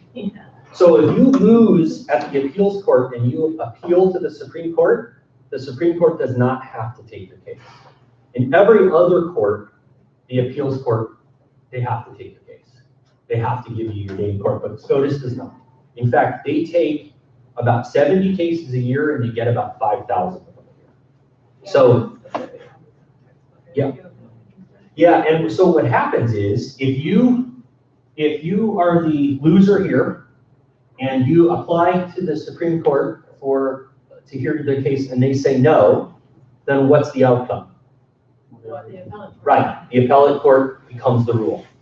Right, so if the Supreme Court doesn't rule, then the appellate court ruling is the law of the land. Yeah. And state Supreme Court have hear every case that's brought? Most state Supreme Courts do, yeah. And there are state and federal appellate courts? Yes. No, yeah, in some really sparsely populated states, like I think Montana, or, places like, they don't have intermediate appeals courts because they just don't have enough cases. Yeah. In that case, and really in all cases, Supreme Courts and appeals courts are appeals courts. The Supreme Court is just a higher level of an appeals court. Yeah. So if the Ninth Circuit Yeah, the federal system. appellate level Right, rules and Supreme Court doesn't take the case. right. Does the Ninth Circuit's ruling only apply in the geographic area of the Ninth Circuit? Yes, So the Tenth Circuit could have a competing ruling and then Yes. you could move to that state if you like. it happens all the time. Yeah, it's called a split circuit. And those are cases when you have circuits deciding in different, under similar facts, different rules. Those are cases that are usually really right for a Supreme Court. The Supreme Court then steps in and says, we agree with usually don't agree with the Ninth Circuit because the Ninth Circuit is considered a little wacky. And I mean that in all seriousness. It's known that that's the circuit we're in. It's in the West Coast of the United States, and it's known for being a very liberal court that is very open to rulings that are different than all the other circuits. So Ninth Circuit opinions get overturned more often than any other circuit. Yeah. You said something about moving states to be in a different circuit. How is? No. Oh. No. I said that. Yeah. And then you said something. Oh, no, what he said was, if you don't like the rule that the Ninth Circuit Yeah. gave on a certain issue, and the 10th Circuit and the Fifth Circuit has a different rule, you could move geographically to the Fifth Circuit, and then you'd be subject to the Fifth Circuit's rule. Because the Ninth Circuit's ruling only applies to people who reside in the Ninth Circuit. Their ruling, the Ninth Circuit ruling doesn't apply in Florida. But that can happen like in the middle of a case or like once a case. Well, it's the outcome of the case. Yeah. So let's say you have a given set of facts. Yeah. Okay, so you have I don't know, what think of an issue that you might come up. Well, okay, so you could have, let's take a really hot button issue. You could have an abortion ruling. And you could have the Ninth Circuit could say that, states can't prohibit, that they can't pass a law that prohibits abortion in any case. But you might have the Fifth Circuit that says, under these exact same facts that the Ninth Circuit considered, we think that regulation can be in place. And so you could have a law in the Fifth Circuit that is enforceable, that's not enforceable in the Ninth Circuit because the courts have reached a different ruling under a similar set of facts. So you're just talking about like a person wanting to live under a certain set Yeah. of laws, not necessarily that have like a case or some sort Right. of stake in Right. that ruling. That's right, yeah. Okay. Just means that rule, that common law rule is different in the two different places. Gotcha. And so the rule that applies to you, it differs by where you live. For sure. I was just thinking that if you have a business. Yeah. And you want to live under a certain set of rules, you can locate your business accordingly. As long as you didn't do business outside of your state. And this is the problem that we have with a state like California who thinks that they own the whole place. And so they say, well, we're California. So we're going to say that all cars have to be electric by 20, whatever it is. Well, if you're an automaker, your choice is to comply with their rule or not sell to the 50 million people who live in California, the 7th biggest economy on the planet. And so they have this power, in some cases, to impose rules on the rest of the country just by their sheer size and relative geographic power and economic power. Okay, does that make sense? Okay, so that is sort of the overall structure of the court system. We'll read a few cases and you'll kind of see how this fits together. But that's really what I need you to, the sort of the structure that you need to know about the court system. Okay, so based on all this stuff I just described to you, and from the reading from the book, specific pages on how a case moves through its system, what do you notice about how lawsuits work? We kind of already talked about this a little bit, but Are they relatively streamlined? Are they relatively complicated exercises, do you think? Take 18 months, right? At least, yeah? Question on that, if I were to like expedite the process or trial date, is there any way to know? Not in the civil system. Okay. In this, and by civil, I mean disputes over money. In the criminal system, you have a right, a constitutional right to a speedy trial. Okay. So in the criminal system, they have to move those cases through at a certain pace to meet what the Supreme Court has said is considered a speedy trial. But in the civil system, they do not have to move at any pace other than the pace they want to. Yeah. So I've always wondered, these criminal trials take so long. Is it because the defendant has agreed to that? The defendant has to waive they can waive the right to a speedy trial. But a speedy trial, all that means is that it'll start by a certain date. So it doesn't mean that it has to be over by a certain date, right? So you're still getting your constitutional right to a speedy trial if the trial starts within a certain period of time after you've been arrested. Now, as a strategy, in some cases, it's to the defendant's benefit to get it right away before the prosecutor has the time to really develop the evidence. And they can, but if it's to the defendant's benefit to sort of string things along, people might forget, people might change their minds about testifying, then the defendant might say, I waive my right to a speedy trial and let's slow this sucker down, right? Exactly what OJ did. Although OJ's case, I think, still was technically considered a speedy trial. I don't think he waived that. It got to trial. The trial went on forever. Okay. So how long do you think it takes? The answer is a really long time, right? Longer than you're gonna want to spend the money to see through to conclusion most of the time. Which brings us to costs. How expensive do you think this process? Yes. What's the first question to answer?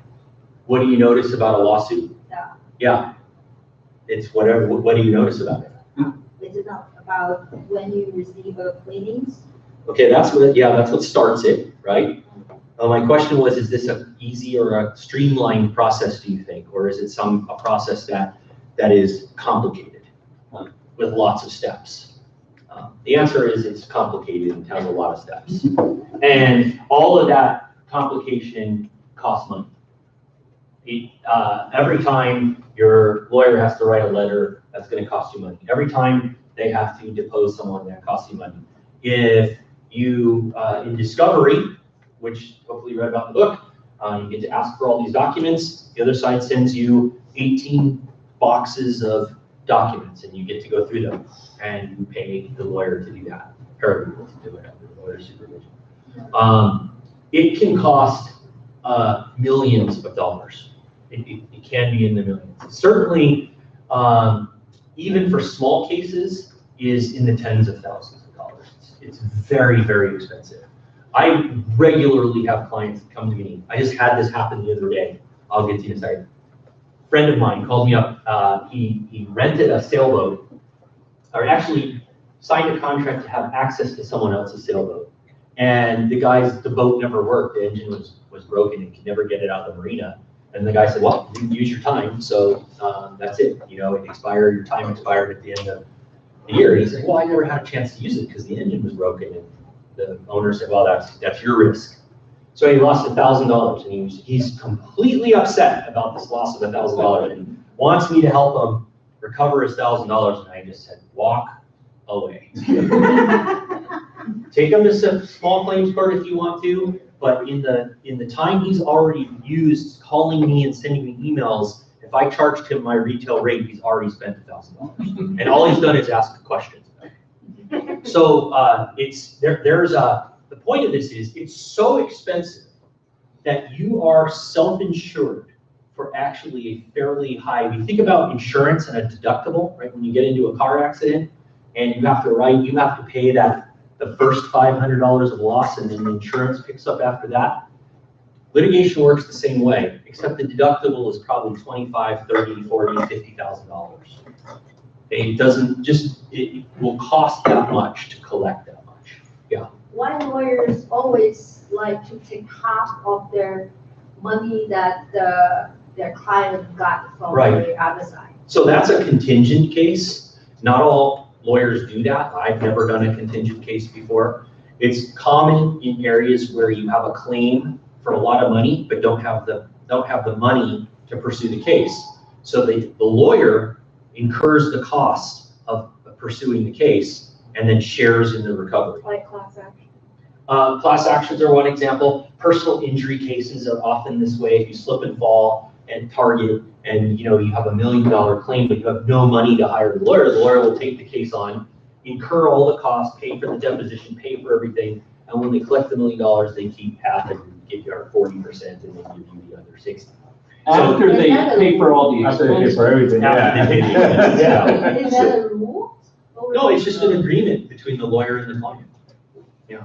Because otherwise, your other option would be to go to a lawyer who doesn't do that, in which case you would have to write a $50,000 or $100,000 check to get your $1 million. You might not have $100,000 that you can pay to a lawyer to pursue the case. So the lawyer is financing that for you, and in exchange for that, they're sharing in the amount that they collect. That's how a contingency works, yeah. So earlier on, you mentioned how litigation is very unfavorable for you. Why exactly? Is it just very time consuming or? I just don't like the whole adversarial thing. I mean, basically all you're doing the whole time is fighting with someone else, arguing and fighting over things. And you're subject to a judge who tells you when to be, where to be. I just have no interest in it. And the other thing too, and I know this from a lot of litigators, it is not uncommon to have what you think is an absolutely winning case and lose. And that would just drive me insane. So I like certainty. I don't like that. I don't like the unknown. And litigation, literally, in fact, you will learn this in the game at the end of the semester. No, you will, because the litigation structure, the litigation mechanism is you roll dice. It's literally rolling dice. And I do that on purpose because litigation is often considered, they'll say it, it's a roll of the dice. You go to the jury, you're rolling the dice. And this is why so many cases settle long before trial, but often on what they call the eve of trial. It's not uncommon for a case to get all the way up to the day before the start of the trial and the parties settle. Because they've exhausted all of their pain that they could, and now they're going to literally roll the dice, and they want the certainty rather than the unknown. Okay, so it's a very expensive, it's a drag. The other big part of it that parties don't take into account is it's very distracting. I was in one of these cases when I wasn't in it, but my company was involved in it, and our executives for months at a time were not available. And where's so-and-so? We needed to, he's in a deposition. He's in a deposition on the case. You have all of these, your major decision makers that are consumed with this fight, and the business doesn't get the attention that it should get. So it has these other negative impacts as well. This is why I say, my belief is that litigation, I've never seen a case where it pencils out. It's always 100% of the time better to resolve it before, and this is what I'll tell clients all the time. Because occasionally a client will come and say, will you go sue someone for me? And I said, I don't do that. First of all, I don't do that. Second of all, as soon as you file the case, you've lost.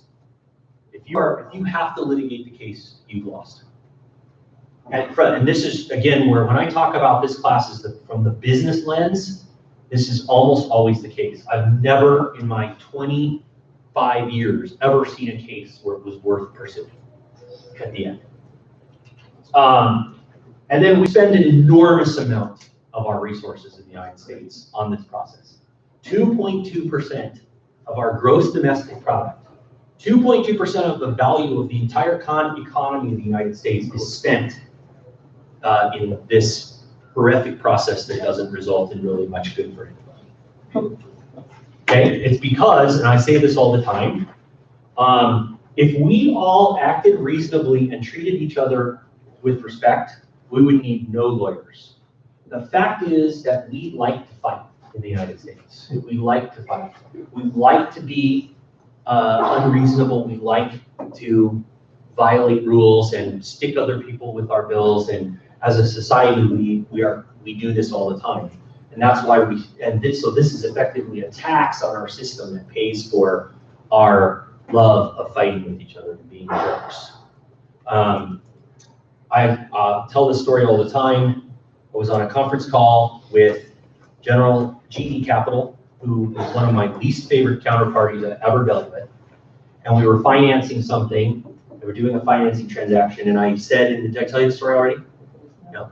It's at my other class in the same room. Yeah, you did. They said that they need to retain the right to act unreasonably. Yeah. That story. Okay, thank you. See, I always tell the same. I don't remember who I tell the stories to. That's exactly what's happening here. GE Capital said we need to be able to have the contractual right to be unreasonable, and that's why we spend 2.2% of our GDP on litigation. Okay, does that make sense? So if I haven't convinced you of it already, avoid litigation. Avoid it. Do everything you can not to get into it in the beginning, and if you get into it, get out of it as quickly as you can. It's a loser's game. All right? Any questions on that? So that is not fair for the American legal system. Well, is it not fair? At least for the people who don't have money, but they have the fact they lose something, and then they need to sue like a hospital, and then but the hospital is really rich, they can have lots of money to waste on their on the court, and then you have to fight for your own money for that, and then because you don't have that much money, you have to stop. Or you have to hire a lawyer who will take your case on contingency and take half of what you win. Yeah. So the point of it is, really great point. In summation, the legal system in the United States will not make you whole. When you are wronged, when you lose money, the legal system is here as an enforcement mechanism, but it will not make you whole. You won't get back what you lost. And so what is the risk to your business? Every time you interact with somebody, it's possible that you could suffer a loss that you cannot recover. And you have to build that into your pricing. If you don't do that, you're mispricing your products or services. You have to build this in because it's there and it happens all the time. Yeah. Is there an insurance of sorts you can get, or is it just planning ahead and having the budget for it? There's insurance for a lot of it. Not all of it. I know that's a very broad question. No, it's a great question because I will have clients will come to me all the time and they say, I want you to draft up this agreement and I don't want to, and I want no risk. And I just said, it's not possible, right? If you want no risk, then buy every insurance policy that's available and the premium that you'll pay will be more than you'll make, right? It's not possible to insure away every risk. You can insure a lot of it. You can insure against customers not paying you. You can insure against loss, for theft, for all kinds of different things.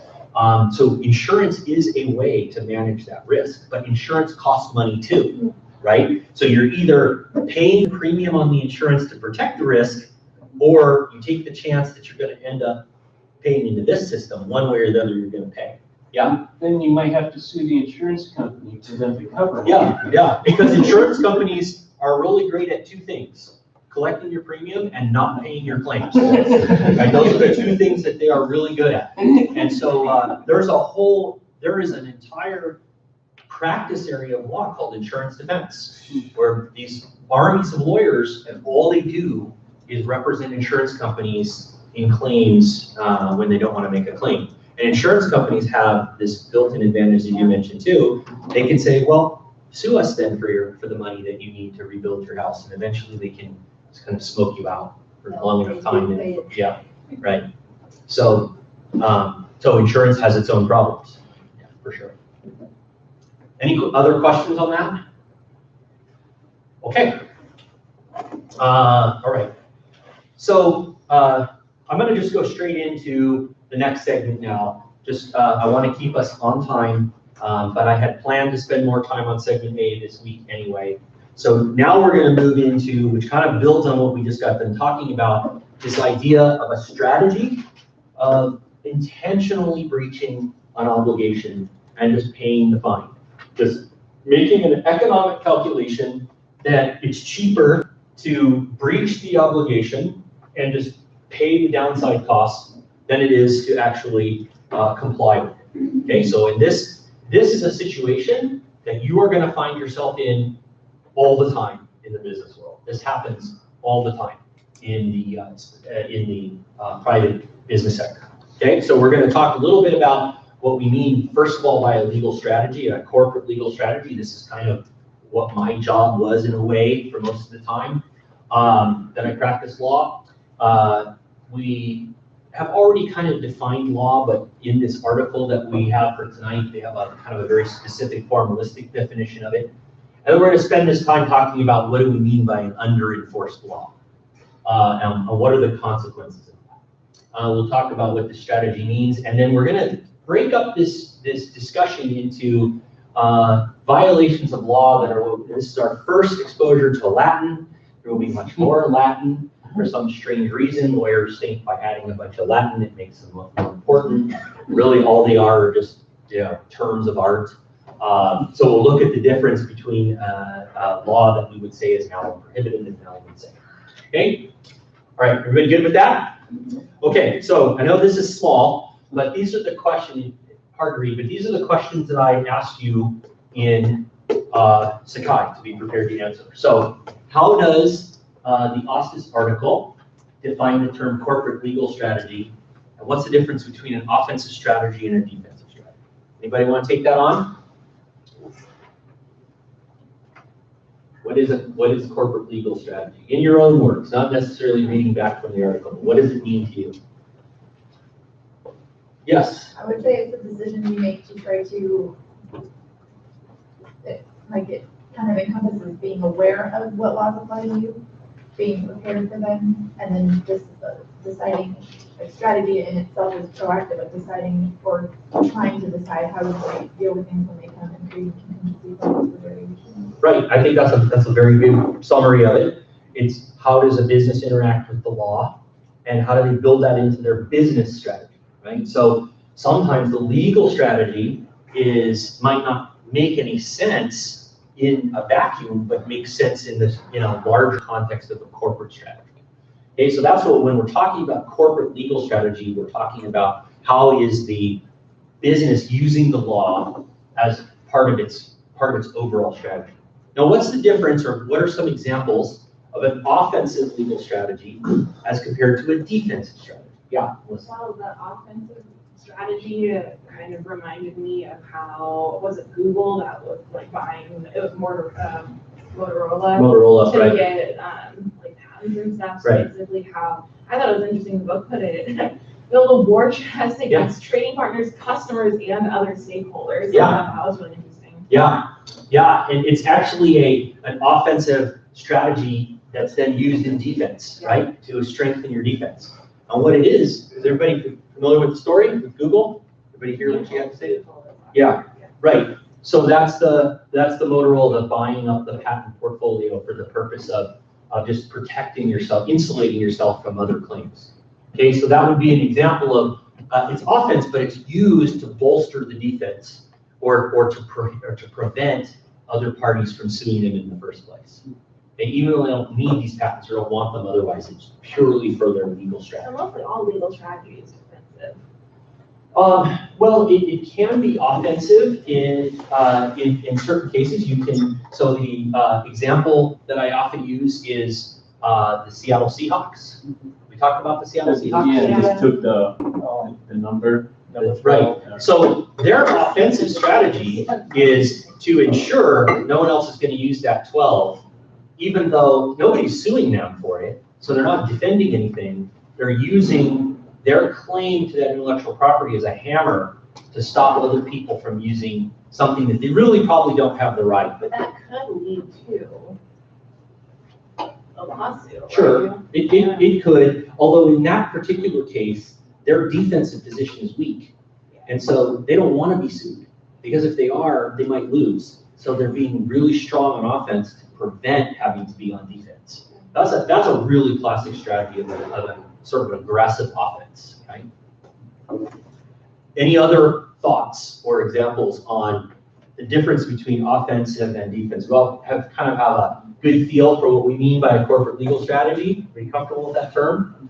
Okay, so what's this definition in the Oscus article they mentioned about law, this formalistic view of the law? What is that? Who can summarize that from the article?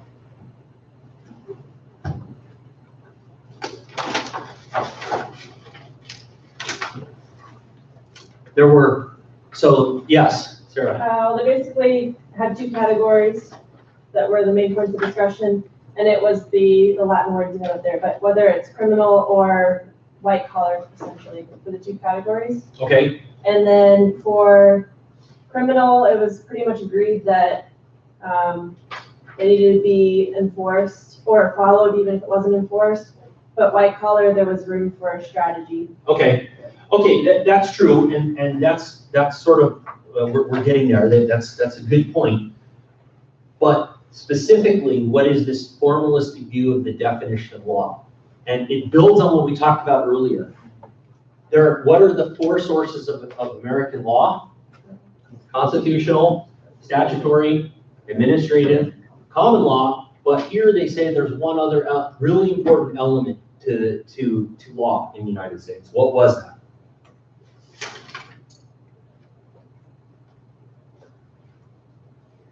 Proper legal reasoning? Yeah, proper legal reasoning. What the heck is that, right? What this article is basically saying is that the statute itself requires some degree of interpretation to be understood, right? You're not going to probably understand it by reading it on its face. It requires a certain degree of logic. It requires lawyers who are trained to read statutes to tell you what they mean, is kind of what this is saying. Effectively, that's kind of what lawyers are, right? You pay them to go, you can look up the statutes on the internet, right? So what do you need a lawyer for? Well, the point they're making here is that it's not just what you read on the internet, it's what you read on the internet plus a certain degree of expected logical interpretation that you need to understand it. Okay, how many of you think how many of you like that definition? How many of you have a problem with it? I see some shaking heads back there. DJ, you have a problem with that? I got no problem at all. No problem, you good? You're happy to pay $250 an hour to have someone download something off the internet and tell you what it says? Little change in your, yeah, Sarah. It makes me think of in England where they had the Bible only in, I think, Latin. So they had to use you had to go to the church leaders basically for them to interpret the Bible for you. Right. And that's where they came about with other things like having to pay them for your sins and other things. They extracted a tax from you, right? Exactly what's happening here. 2.2% of GDP, we're spending that because we have to pay someone to do this for us. Right. Even though the Bible is supposed to be like from God to the people instead of necessarily. Right. Depending on your definition. That is a great example. And it's exactly the same fleecing of people that the legal system imposes on our system here that the church leaders in those times did as well. Yeah. I don't know if like terms and conditions apply to this, but like when you are downloading software or Yeah. something like that, they just have pages and pages and they're like, did you read this? Yeah. Yeah, I read it. Yeah. You know, mostly skimmed it. Yeah. I didn't understand any of it. Right. But yet you're held accountable for every word. Yeah. When you just gave up all your privacy rights and you Yeah. didn't even realize. Yeah. Yeah. But you know what's interesting? I don't want to go too far off track on that, but I do have to say this. Americans are interesting in this way. They are up in arms about the loss of their privacy, but for 10 free minutes a fortnight, they'll give it all up. It's amazing what Americans will do, how easily they are convinced to give up their rights for very little, and that's exactly what most large companies are exploiting every day. Okay, so what is an under-enforced law? Yes. It was basically it's cost effective to break it. Okay, so it's cost effective to break it. It means that it means that if the consequence is very minor, so it's under enforced because effectively it's cheaper to just breach it. What's another kind of under-enforced law? Where you may not have this opportunity to decide whether to breach or not. It's under-enforced because The government doesn't. the government just doesn't, right, yeah. So the government just says, we're just not gonna collect the taxes, right? So that's also under-enforced. So when we talk about what a law is and whether it's enforceable or not, it might be fully enforceable, but it might either not be worth it to comply with it, or the government might just have said, forget it, we're not going to enforce this. Okay, that's an under-enforced law. Okay, but it's still, as we said earlier, it's still a law. And so how does this breach and pay strategy work, and why would you employ it? What would be the, Well, if it's cheaper to pay the fine than to arm yourself to make sure you don't, right? then you might just do that way. Right. You might just say, I know there's this rule, I'm well aware of it, my lawyers have told me what it is. I know that what I'm about to do is in direct violation of it, but the consequences of violating it are so minimal, or the chances of getting caught are so slim, that we're just gonna take that risk.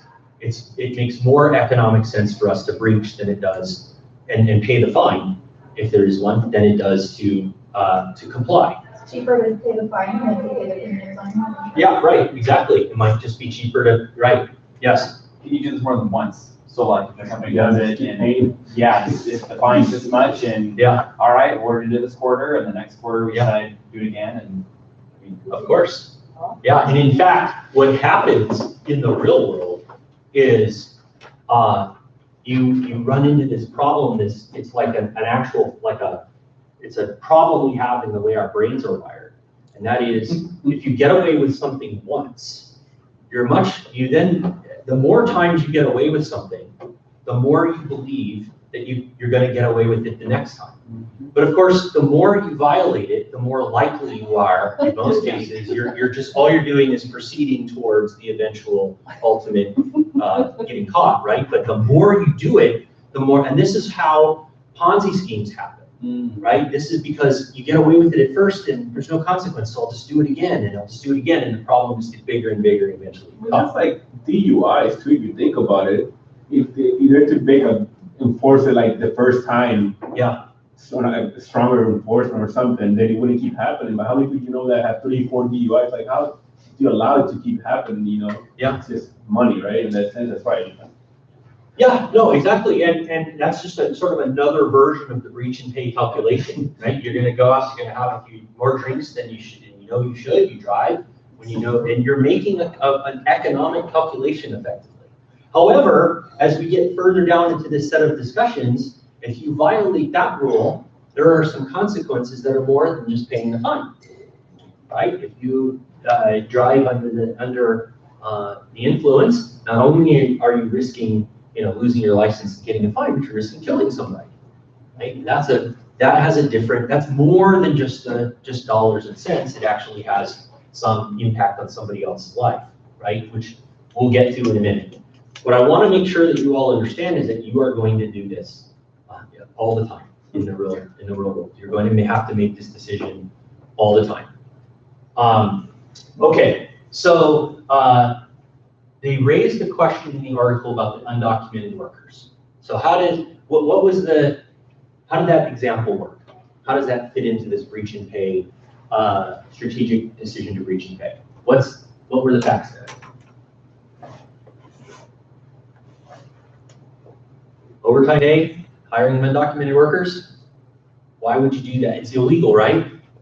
We all know that. You have to have a right to work in the United States in order to be employed here.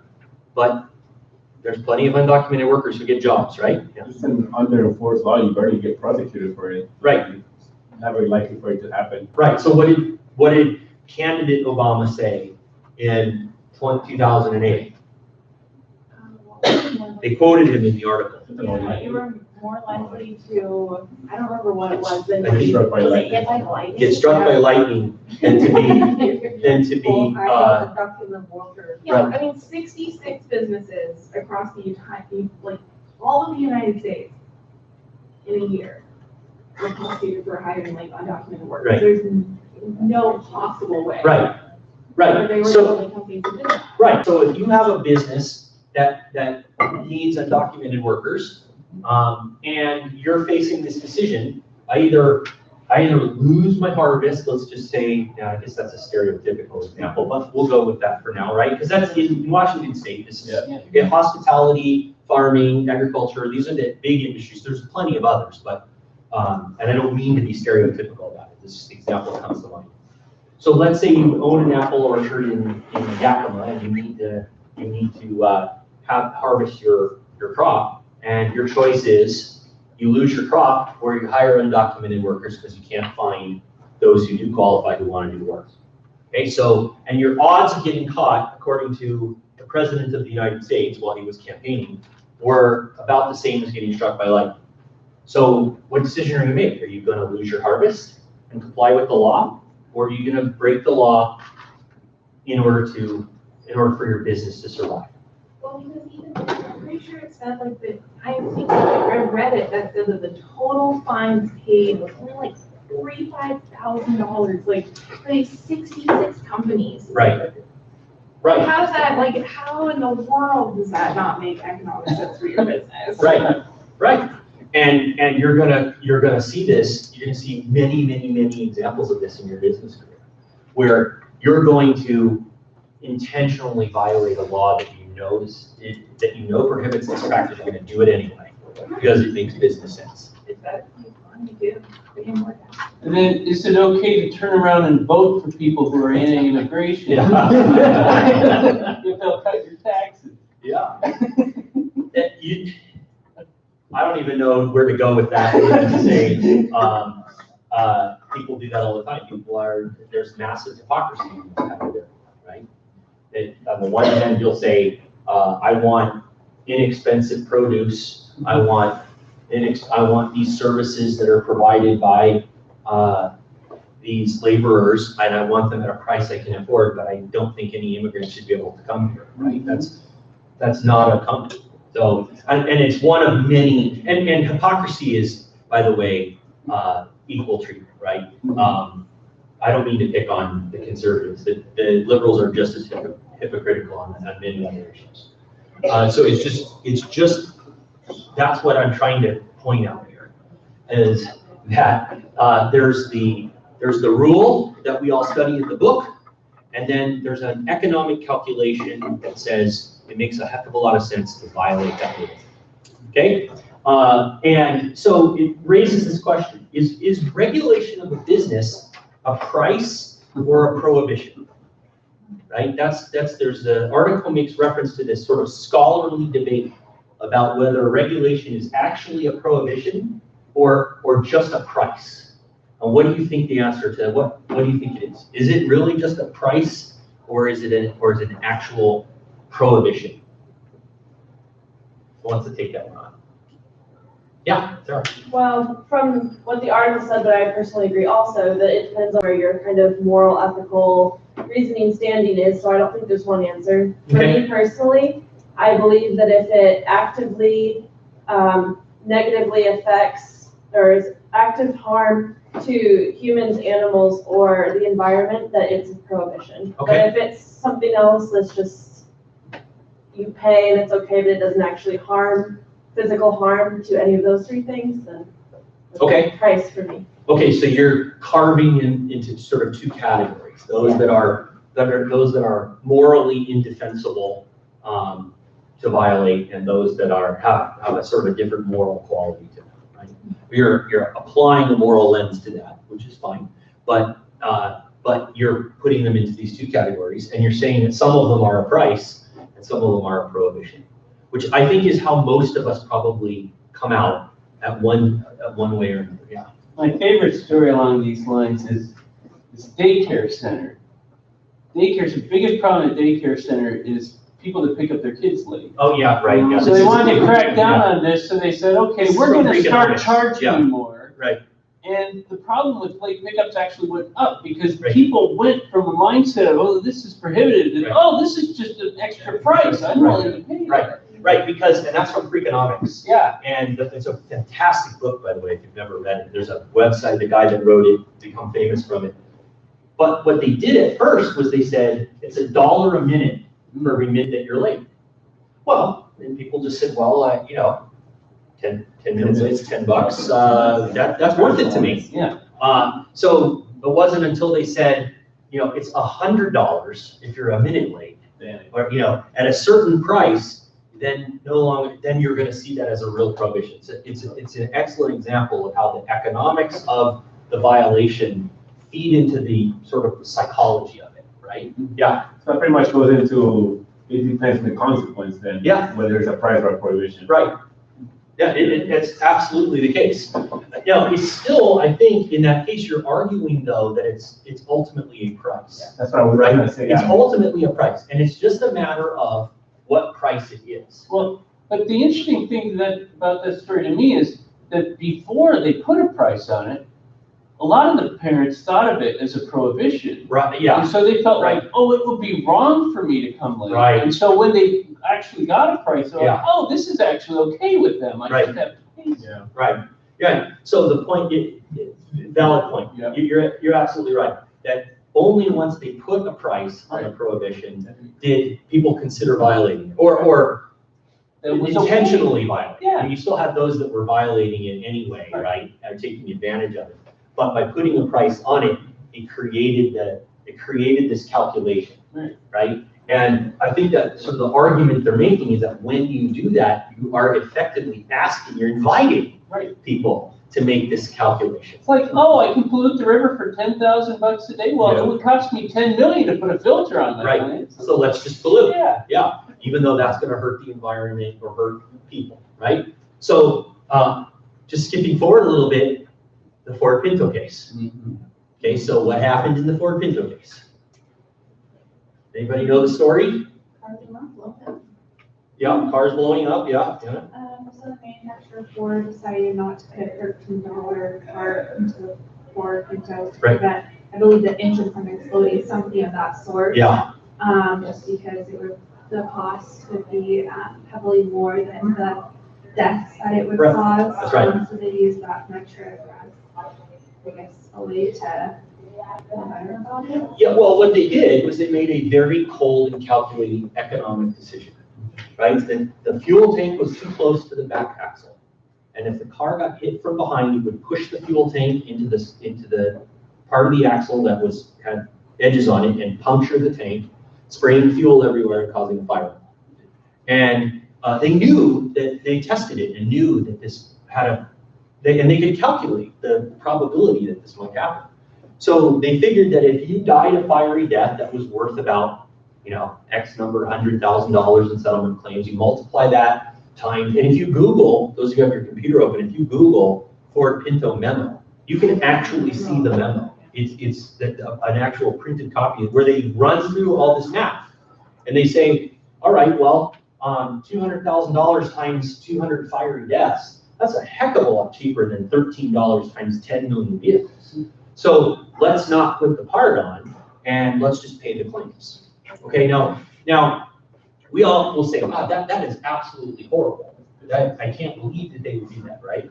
And Milton Friedman gets into this debate with the shaggy-haired kid from 1970. Who was pro-abortion, which was. Yeah, right. But the kid is making the argument that is not a morally defensible thing to do, right? Yes. Do you think they could have potentially sold more cars being like an advertising it, or at least not having the negative publicity from their cars blowing up and killing people? Yeah, well, part of the assumption that went into it was that they would be able to sort of contain this, right? For it not to become a national story, right? If they would have thought that it would have blown up, if they would have thought that you could, 30 or 50 years later, 40 years later, could Google the memo and see a picture of it on your computer, they probably wouldn't have done it, right?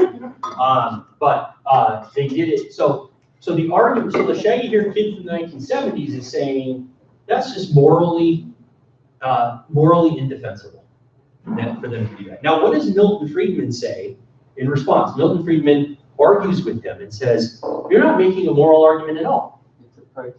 It's a price, right? Because he said, if that part cost $1 million a piece, would you expect Ford to have made it? And the kid says, well, that's not the point. And if Milton Fried says that's exactly the point, right? Because nobody would say, in all likelihood, that we would expect them to spend $1 million a car to prevent this injury, right? So there's some price at which we would say it doesn't make sense any longer for them to put the part on, right? So yeah. Well, we also argued the flip side of it, which was did they set the right price or cost of the human life that would be lost? Yeah, right. How you can modify it either way. Yeah, that's true. You could say it was mispriced on that side of it, and that really it was $10 million per death in pain and suffering and all of that. Right, you could argue that the math was wrong in that direction too, but ultimately we're all talking about math. At the end of the day, it all comes down to a formula. And we're talking about people's lives, but really it's a price. We're talking about, we're setting a price on, and we do this all the time. We do this every single day, right? We could eliminate every traffic fatality in the United States very easily by making cars that went 1 mile an hour and that were covered in a giant bubble of plastic, right? And that had sensors that wouldn't allow them to collide with each other. Okay, we could do that. But who would buy those cars? We don't want those. We want our cars to go fast. We want them to be sleek. We want them to be safe, but not as safe as they possibly could be. So we make this calculation as a society every single day. Yeah. Yeah, but the difference now is you can look at crash ratings and you can actually see what weaknesses your car has. Okay. And when you purchase the car, you as a consumer have the right to know what you're buying. Whereas I couldn't find any proof that Ford put out at the time that was a weakness and a risk that people were assuming. So this exact same point came up in the undergrad class this morning. And let me ask you this. Let's say Ford put a giant sticker on the side of the car that said you have a 5.6% chance of dying in a fiery death if you buy this car. Okay, so does that absolve Ford of responsibility if a customer makes the decision with the full knowledge of the risk they're taking? Okay, we say yes, but then isn't it just the price of another form? Isn't the customer making the reverse side of the gamble, calculating the odds and say, you know, well, I could go buy the car, the Chevy that doesn't have this part problem, and it costs $11 more, and I could avoid the 5.6% probability of the fiery death if I spend $11 more on the Chevy. So effectively, the customer is just making a price decision as well. Sure. Right? It's all ultimately a price decision. Yeah. And it's exactly the same with like safety ratings on cars. It's not like we don't say, oh, this is the percent you have of dying should you be in a car accident. Right. You know, I don't know, I guess to put it in like a better term. Yeah. You wouldn't sell very many cars. But it's all like calculated into metrics and percentages. Yeah. With like car seats, you know, it's just like everything's calculated as to how safe it could be. They just don't actually put the actual metrics onto there. Sure, but how many of you watch live sports? How many of you have seen pharmaceutical advertisements during live sports? I'm sure they're during other things. I only watch live sports on TV, so. But how many of you have seen these ads that says this drug helps your allergies, and then the remaining 25 seconds of the ad tells you about the diarrhea that you're going to have, and that you might die of a heart attack, and it goes on, and then it's a CR ad in Men's Magazine, and there's a whole page with all this tiny little print of all the risks that are associated with taking this drug. Okay, so we do that. So does that absolve the drug maker if the drug causes a heart attack? Does that absolve them of it morally? Is that morally defensible? Yeah. I think in some ways, I think this is starting to get to my bottom line on these things, which is my main problem with a lot of these things is the information disparity. Because I think, if you fully disclose to the government that your plan is to pollute this river and pay the fine, and the government's okay with that, and the public's like, yeah, that's why we wanted that law, then I think you're good to go. But if you try to hide that you're polluting the river and hoping you don't get caught, then to me, that's kind of the ethical. Okay, yeah, so disclosure is a part of measuring the ethical defensibility, the defensible position you have, ethically, right? Yeah, but ultimately still, it's a price, right? That we decide as a society, are we willing to accept pollution in our streams in exchange for a certain amount of fees that come in when companies get caught? I mean, we're taking this to the ultimate extreme in these carbon systems, right? That's exactly what we're doing. Is we're saying, well, we know you're going to put a bunch of carbon in the system, but now we're going to give you a certain amount of credit to do that, and if you want to pollute more than your share, then you have to go buy them from somebody else. And so we're just sort of building an economic system around how much we're not saying we're not going to pollute. We're just saying we're going to restrict who can do it and who can't. We're setting a price on on how much we're going to destroy our environment by, right? So it's all about the price. But, and I'm running a little long here, but I just want to get to this difference between a law that is what we call malum prohibitum and one is malum in se. What are those two terms? What's the difference between a malum prohibitum law and a malum in se law? Yeah, John. Malum prohibitum means it's only bad because it's prohibited, whereas malum in se, it's bad in itself. Okay. Whether, no matter what laws there are. Okay. Bad. And so what is the consequence for this breach and pay discussion of that? How would you act differently in a malum in se versus or how do they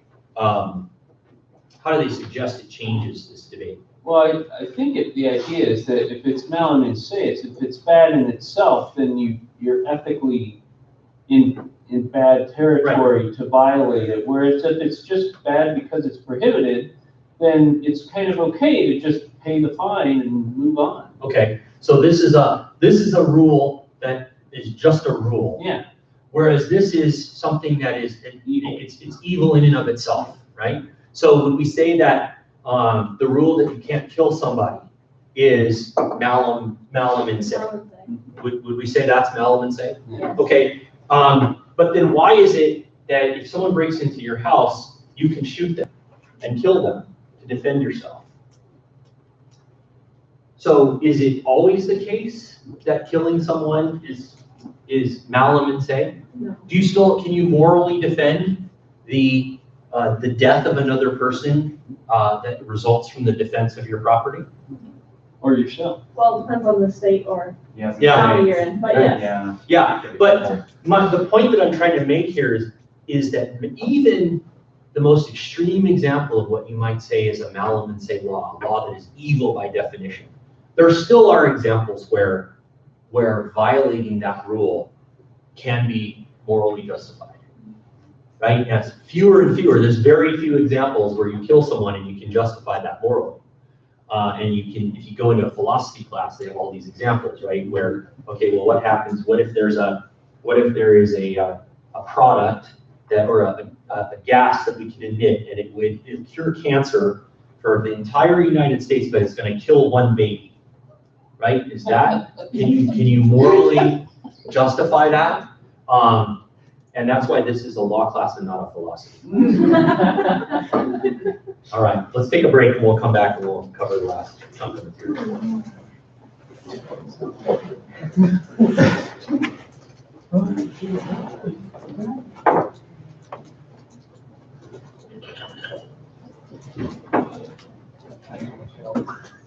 How you doing? That's good. Good.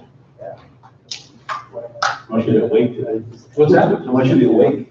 I'm doing my best. Yeah. Your class is always easier to sit through.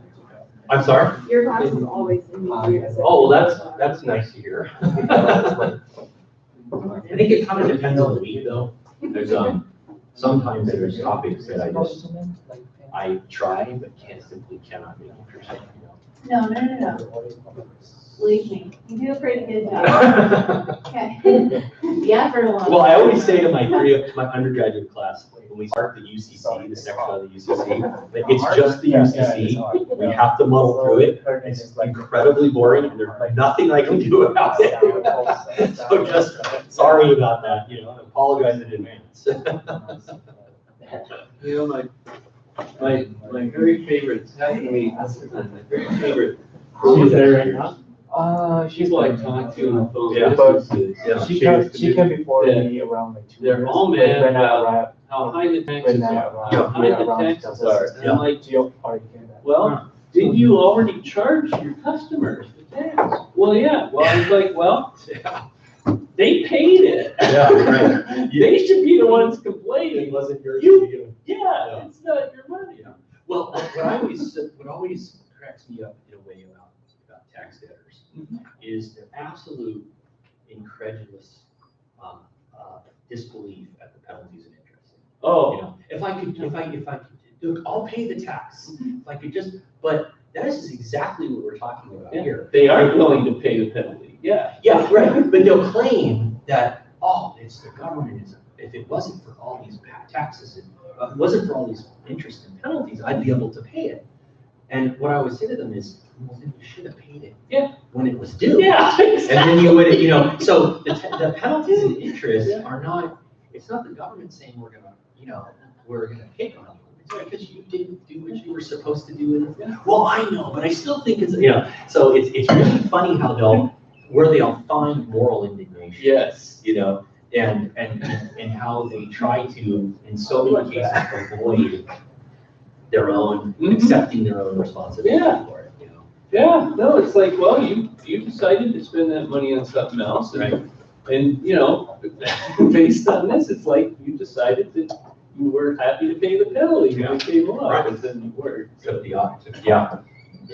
No, I know, it's, I hear it all, you know, I hear all the sob stories. So you deal with, or you used to deal with tax? I used to do a lot of it, yeah, in the recession I did a lot. I haven't handled a tax case in 10 years. I still, I guess technically have a few active cases. Most are federal. Sometimes were, Not much, I told you today, that I took. I mean, I'm not gonna be like. Right. Incredible. The IRS, I mean, it is so easy to get done. Not sure we got some. Compared to the deal. I'm pretty good at the house. And I always say the reason for that. I don't know. is because She's not even letting me report right now. Principal, the state can't do that. You know, Well, so, I think a lot of it is I think it's over there. because I think it's like once a Congress Yeah. enforcing its statutes. right, yeah. This is and effectively tax law in the United States is another. Yeah. I must say, And I mean, at least we're not Greece, right? But I mean. Right. Sorry, it wasn't. it is, and so, like, it's very easy for me to get like a client into. Did you get all that stuff? Status. Mhm. You know, it's called CNC. Yeah. And it's, I tell clients all the time, it's not a solution. It's just, it's a status, and if you can pop out of that status at any time. Right now? Because it's not, Yeah. it's not She's the one. a practical solution, like it's not Yeah. gonna compromise. I want anything. Just a little code in your. They just said we're not gonna collect it, we've just concluded it's not worth So our I'm time. like. And, Yeah, but it's- that's good. I can Is it get that. Pretty popular over there too, in Thailand? Which one? So those clients technically Oh, are still, you know, so, and what they say, as they do this, is that's when we the- put them on yeah. the intellectual line, Ridiculous. we're gonna retire it off here. And 5, 6, 7, 8 years go by, and you're gone. You know, I get these clients will come in. So we I really money discount. Seven. IRS see that, they think that the IRS is watching every little thing that they're doing, like, you have no idea how incompetent they are. Just ignore it. You know, do not give them that much credit. Yeah. But that's my absolute favorite conversation. Someone starts complaining about how high the sales tax is, and like, You're not the one who paid it, your customers paid Well, it to you. so I had a boss, once, and he was, it's hard to believe this, but he was more sarcastic than I. It's more like. Yeah, very, very hard, more sarcastic. And he had really witty sarcasm. And so, he once did, in a meeting, you know, where the executives, they were complaining about the law, and we told them, they asked us what the rule was. Here's the rule. That can't be right. There's no way that can be right. This happens all the time in house counsel. The clients just don't believe They it. don't believe. No, you must be wrong. Go ask somebody else. $100,000, but we won't believe you. To enforce it, yeah, right. Yeah, and that's often equally, a less expensive strategy than lobbying to change the law. All right, let's come back and finish up our, for the night. And what we're gonna do is move into our conflict. So our segment C, our conflict, sources and solutions of conflict. And this is the segment that I mentioned, keep talking about. This is gonna get much more active and fun as time goes by. But for now, we're gonna spend the first few weeks talking just a little bit more academically about what we mean by conflict and solutions. Okay, so we're gonna just really quickly summarize the reading, which was the chapter from this book, which I think is a really good and succinct summary of kind of this material that we'll talking more about later. But it's a good guidebook for you when we're talking about what exactly we mean by conflict, what sort of strategies are available for dealing with it, and how you can identify and evaluate these management strategies. Okay, because as I think we all made clear the last time we met, if you're going to manage anybody but yourself, and even in that case, you will be dealing with conflict at some level, right? And you're going to have a strategy to deal with it. Okay, so what do we mean by the term conflict? What exactly is? We talked last week, remember? How do we define it using positive terms? What does it mean? What does conflict mean? Difference of ideas. Okay. What else? Different ideas, different, what else? Yeah. Off topic, but can you pass the bucket around? Oh, sure. Yeah, and by the way, this is what I call my Halloween candy. Because and if you dig deep enough, there's still some leftover Halloween stuff. There's some candy canes in here from Christmas. So I'm undertaking an effort to buy buckets associated with their correct season, but I haven't done that yet. So I'm going to go buy a Valentine's bucket, and then I'm going to buy an Easter one at Easter time and St. Patrick's Day, and then I need one in the fall. I need a Thanksgiving. I have the Halloween. I got that already, and then I'm going to have a harvest one and then a Christmas one. Well, I don't teach during the summer. Yeah. So anyway, You have great goals in life. great goals in life. Yeah, there you go. Unintended. Okay, conflict. So what is it? What is conflict? Difference of opinion. What else might it be a difference of? Not only of opinion, but where else? Emotions. Okay, different emotions for sure. What else? Goals. Right. We might be trying to achieve different things. Right. So it's not just a difference of opinion, but we're trying to achieve a different result. So we can find conflict in all of these places. Is conflict normal? Yes. Yes, absolutely. It's normal. It's normal, and you're gonna run into it all the time. So this sort of outdated idea that we're gonna just try to not have conflict makes no sense, because we're gonna have it no matter what. It's unavoidable, right? So the point of this material, and really of this whole segment, is to acknowledge that this is normal, and to learn to deal with it, or learn techniques to deal with it. You're not going to learn in 14 weeks how to deal with all kinds of conflict. My goal is to sort of expose you to different ideas and give you opportunities to practice dealing with conflict in one way or another. Okay? So I think I've answered the question, why is it important? It's important because you're going to need to know how to do it in the business world. And so what are some of the sources I guess we sort of answered this already, right? What are some of the sources of interpersonal conflict? Opinion, different goals, different emotions, just different personalities, different backgrounds. There could be all kinds of reasons that we see things different ways. So what are some of the strategies that the article describes that are available for dealing with this? So everybody's frantically flipping to the pages, right? What are some of the different, so it gives us this graphic of these 5 different categories of strategies, right? So what are some of those?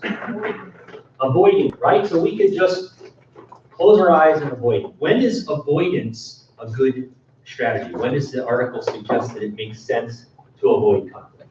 Yes? If that is not really important, so it's just somebody bring out something that not really have a meaning. Okay, so low consequence, right? No real big deals. Conflict isn't really causing a huge problem, so we can avoid it, maybe at least for a while. What else? What's another strategy? Yes? Oh, I was gonna go with that. That's fine, you can go off that too. Well, with like avoiding, let's say something that you can't change, like let's say your boss has to come in late because they have childcare, so you can't really change that, or just maybe that's that, but. Right. you can do about it. Okay, so there are some conflicts that are just unsolvable, right? So we just reach the conclusion they're unsolvable, so we just accept them or work around them, right? Okay, what else? What's yes? Next one, accommodating. Yeah. When you need to maintain a relationship with the person that you have a conflict with. Right. And what's the downside to too much accommodation? What's the flip side to it? What's that? People run right over. They'll run right. Because once you start compromising, sometimes it opens the door to, it could weaken your position in the future. So you have to consider that consequence of that strategy. And your rage might build inside. Yeah, no, that's true. Your rage will build. Yeah, well, and that's one of the consequences that you need to consider when you implement a strategy. Like you might say, we need to accommodate here, but that has other consequences, right? Negative consequences that might need to be dealt with later. All of these will have consequences otherwise. Okay, what's the next one? Compromise, right? And that's right in the middle of our graph, right? I always joke, those of you who have economics PTSD, as soon as I start drawing charts, oh my gosh, that reminds me of Econ 101. But this is a different chart. This is not a supply and demand chart, right? So the 2 axes here are these are your own concerns, and the degree to which you want to achieve your own concerns, and the other one are the others' concerns. Okay, and so we have avoidance down here, which does neither, because you're not solving the problem. So you're not addressing anybody's concerns. When you accommodate, right, you're addressing the others' concerns, but you're not dealing with your own. You're giving in. Okay, now compromise sits right here in the middle. And what's that strategy? What do we do when we compromise? You win some, you lose some. You win some, you lose some, often referred to sort of choreographically in the legal business as splitting the baby. You know, that this is, you'll hear this all the time. Arbitration sucks because the arbitrators always just split the baby. They want to come to a solution, so they give you your half and half. And we'll just call it even, right? So everybody's winning some, but everybody's losing some as well. So nobody's happy. You know, in a pure compromise situation, everybody's giving something up. Is that the reference from Solomon? Yeah. But you hear it all the time. You hear that reference all the time particularly with arbitrators have this nasty reputation of just sort of wanting to get out of there, collect their money for the day that they spend arbitrating and have them walk out 50-50. Small claims courts are famous for that too. Okay, so what's here? What's on this axis? Competition. What's that? I win, you lose. I win, you lose, right? Yeah, I have to win, and not only do I have to win, but you have to lose in order for me to be happy, right? I'm only going to worry about my concerns, and I don't care. In fact, I want you to make sure that you're worse off than yourself. Okay, that's, and you'll run into a lot of people like this. And in fact, you asked me why I don't like to litigate. These are litigators. We may as well just call this litigation. Okay, there are plenty of litigators that do just that. Okay, and then up here, sort of our highest point where it's win-win is what we call what? Collaboration, right? The Holy Grail. We're all going to get along and we're all going to be happy and it's going to be win-win. Okay, so, all right, so these are kind of our big categories of conflict strategy. What are some of the management techniques then that you might use that they mention in here? Diversity Diversity. How does diversity training help with this? Collaboration. Oh, okay, collaboration. But look. What are you doing in that example on this chart? You're moving to the right.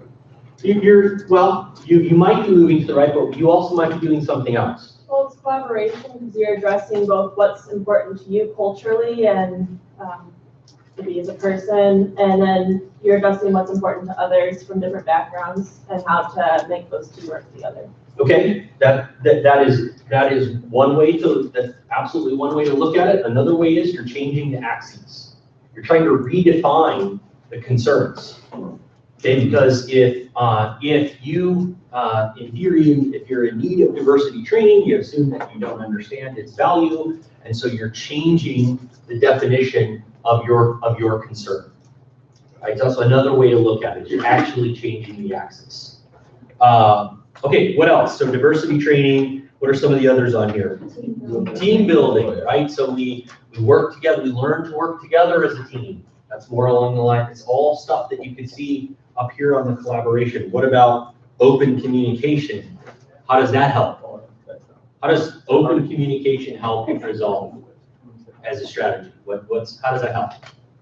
You're not avoiding the conflict. You're not avoiding, you're talking about it for sure. You're also understanding more about what the two concerns are. Well, if you're actively listening. Yeah, right, okay, right. No, it's actually a good point. Communication is a two-way transaction, right? And so it's not communication to go in and tell the other side why they're wrong, right? That's not what we would consider open communication. Although often it's considered that parties make that mistake. I was thinking about mediation. Could a court mandate the party to go to mediation Oh, prior to even? And in some courts, it's mandatory to do it. It should be. Yeah, because the vast majority, I would say, of cases that come before the court, the judge says, why are we here? You know, in fact, I have a client who's doing that right now. He's in a lawsuit, I'm not involved in a lawsuit, of course, but he is suing his former business partner, and the judge said, this case should have been settled a year ago. The judge is mad that they're still fighting with each other. So the judges will often say, go to mediation, get this resolved. So yes, that does happen. And so in some court systems, it's automatic. Parties have to prove that they mediated before as one of the checklists of items before they can go to trial. Yeah. And arbitration, by the way, is really expensive. Mediation is expensive, yeah. So another one is pick your battles. Okay. Okay, and how does that technique work? So you decide what's really worth having conflict over and where you can just go with avoidance. Right. So you say sometimes avoidance might just be worth for certain things. Let's look at that as a strategy. Let's pick them and fight the battles that are really worth fighting. Right? Yeah. Okay. Anyone else? There's a few others on here. We don't have to talk about all of them. Any other? Allocation. I thought that was interesting. Resource allocation. Okay. Because even like with economics, the whole thing is that everything is scarce and everyone's competing for Right. resources. Right. So figuring out ways to eliminate conflicts that arise with resource allocation. Yeah. Definitely makes the workplace better. Yeah. Yeah, but no matter how many resources you have, there's never enough, right? And so that's a problem that is just inherent in the economic system that we have, right? Any other thoughts on this? I just wanted to kind of sketch this outline. We'll be talking a lot more of this later, but I just wanted to start setting up the framework for conflict identification and management. So what I want to spend the rest of the time, unless anybody else have any questions or thoughts on any of the other strategies. Okay, so what I want you to do is get together, and there were two exercises I asked you to do regarding this. One was the self-assessment on page 254. The other one was 12E, which is on 257. And what I'd like you to do is get together in your teams. And the reason why I want you to get together in your teams is I want you to start learning a little bit about your teammates. This is going to be important later on. You need to learn each of your own, how you perceive these kinds of problems. It's going to be important later as you manage conflict with each other and against each other. So start off with the 12A and 12E. I'll give you some time on that. And if we have time, we'll talk about case study number 2 on page 255. And you may be able to spend some time. So I'll give you, why don't I give you like 15 minutes or so to discuss the outcome of your assessment and your answers to the conflict assessment on 12E with your teammates. And if you don't, does somebody not have a teammate? Yeah, we have 2 missing. You have 2 missing, but you have 2. Okay. We just touched on. Okay, and you're both here, but your teammate is I'm just only. okay, so you can join in with another team. That'd be cool. Just So my slide was 2 instead of 1. Because I just felt that making the topic applicable to a kind of situation. So if I've had experiences where most of the time it would be true, but there are exceptions to that I find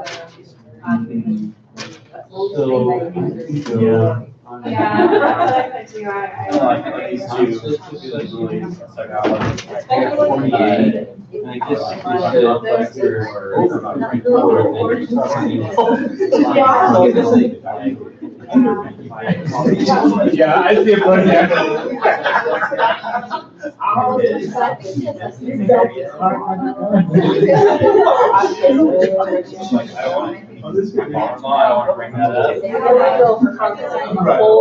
Exactly. I think it's more, family's a whole nother deal. Yeah.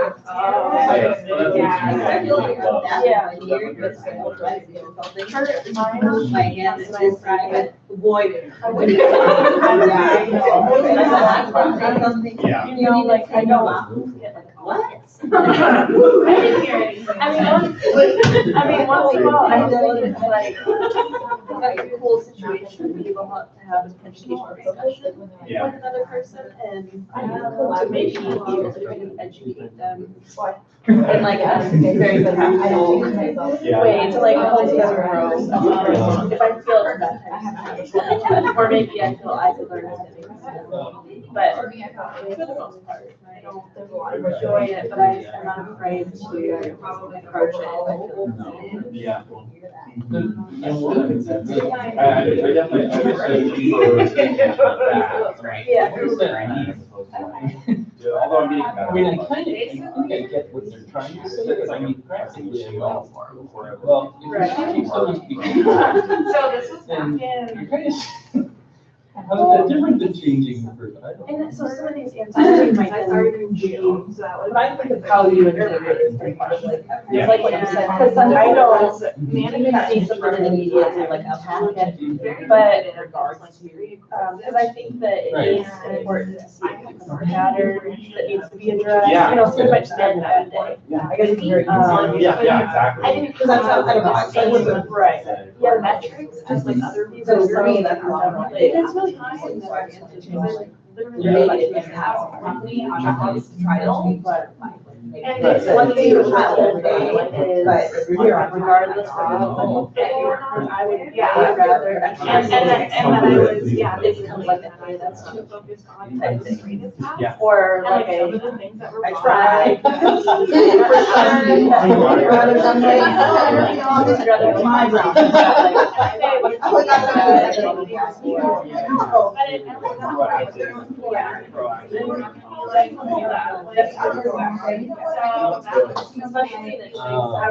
Whether it's right or not, because And like they're. we have to get along. Yeah. And it can't just be like I a was at, like, forced relationship where we need to do everything. Yeah. You know, like in order to be And then that's when they successful, were it in the has to summer be, office, they were like. you have to go to work as a team and to feel that, And then that like. open communication. I had a lot of experience. This is very. Ah. So a couple of employees. We had to do a lot of that. We cleaned up.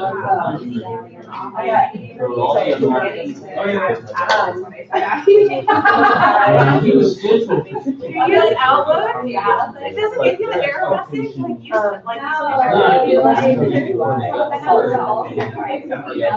Pretty much not gonna really. Unless you have certain commands that are very proactive about trying to do that. A lot of places that are like, even not doing anything. So, anyways, I very burned out by the arguments. Very, So I used. recently so has been burned out. Like, poorly in certain situations. However, he's let that. Because they were. So I pointed out that it was supposed to be the state wellness committee. And he basically got fired from his position. And one of the people So who they was put in him my under office the. complaining was the chair of the safety I, and wellness. he offered, So I but now I'm the basically. And so. And I said, yeah, just so that. Oh, I did. And I know that he does not, he very much has to be let. And I did it because, again, it's a reminder to me. So my approach to it was, okay, I'm gonna give him, I'm gonna approach the conversation with him about my expectations, especially after kind of watching for a week or so. Yeah. Have a conversation with him about my expectations, kind of talk to him about where, So they what he were. needed training to be successful. Kind of come with a compromise, not compromise. Yeah. Yeah. So we made everything clear, said what he needed, And the other guy was cleaning I, up, he was really as frustrated. far as and as far as like giving him like what he needs to be successful. Yeah.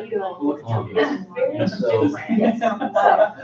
He's still, the day, we were told like, leading up to the inspection, everything he did was to raise his inspection, part of the vehicle equipment. So get there the day of the inspection. I asked him so many times, are you ready? Do you have any questions? We get there, everything's laid out. He's looking through the instruction manual, figuring out what parts are in the car. As we're going through the checklist, do you have this, do you have this? He's like, this is the instruction manual. They're just not flying all over the ground. Some of them weren't even present. So, we were there for an hour, and then went to so I decided to get on the inspection. That's why I'm like,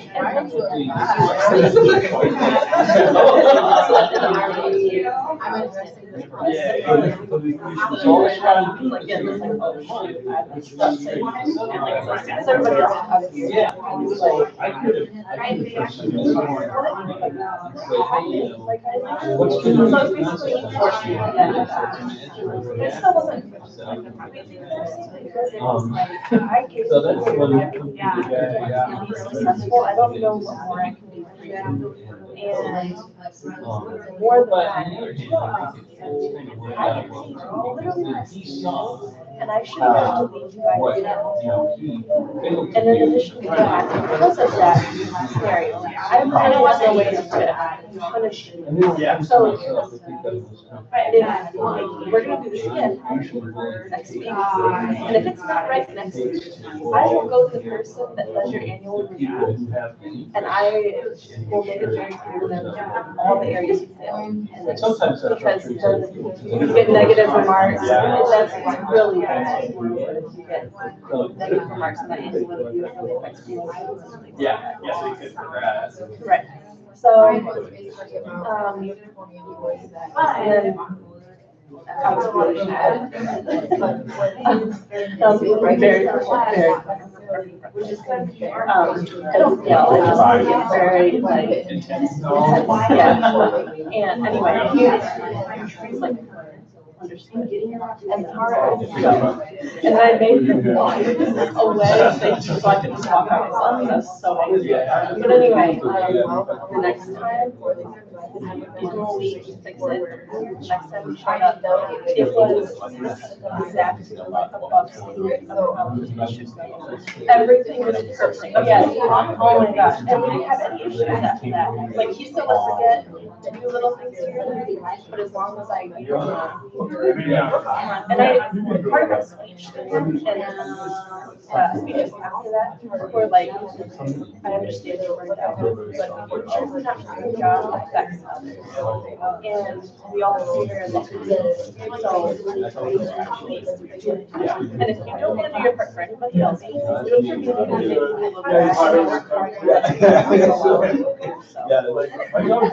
and then usually that last part, like that, like you do the bus because I screwed up. So yeah,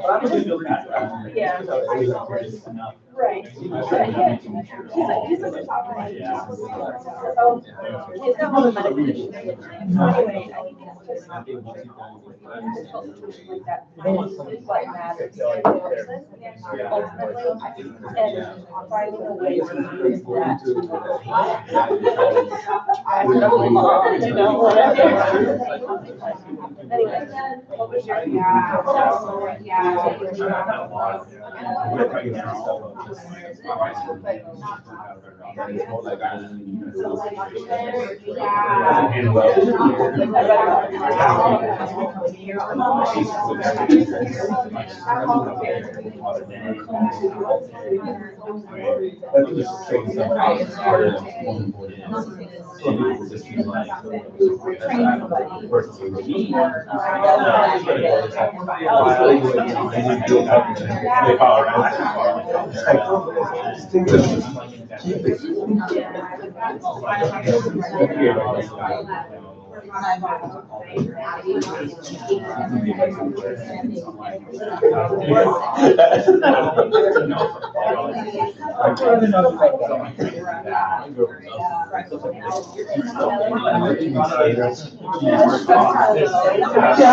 what was your different industries, but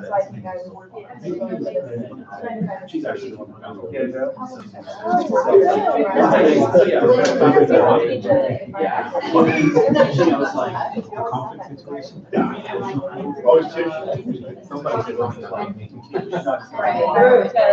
now. Yeah. So that staff can also. Yeah, exactly.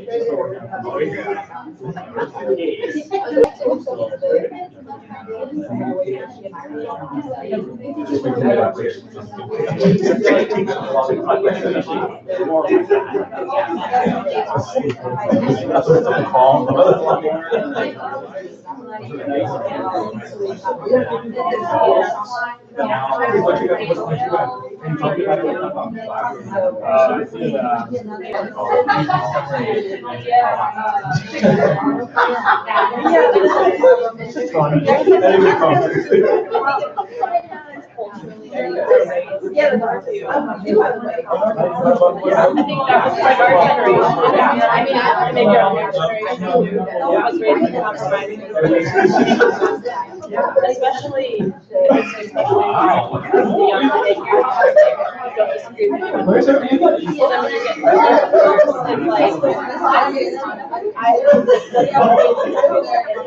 Way too much fun with this.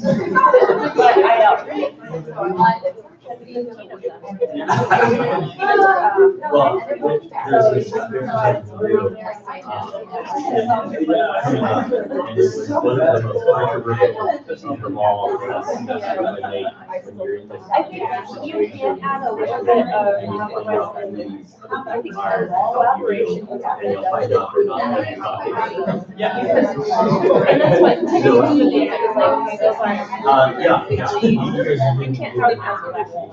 Because even in my own situation, I compromise a little bit by going out of my way to do a lot more work. I still let people not to try and this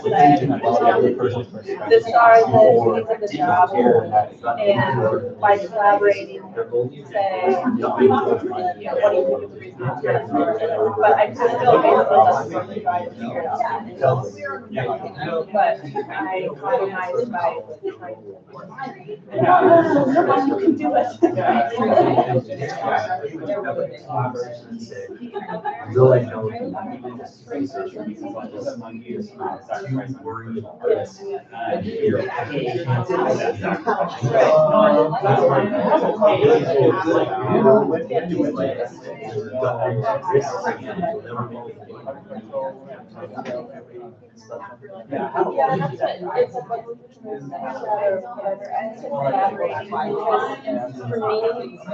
How's everybody doing? Everybody had a chance to get through everything yet, or need a few more minutes, or?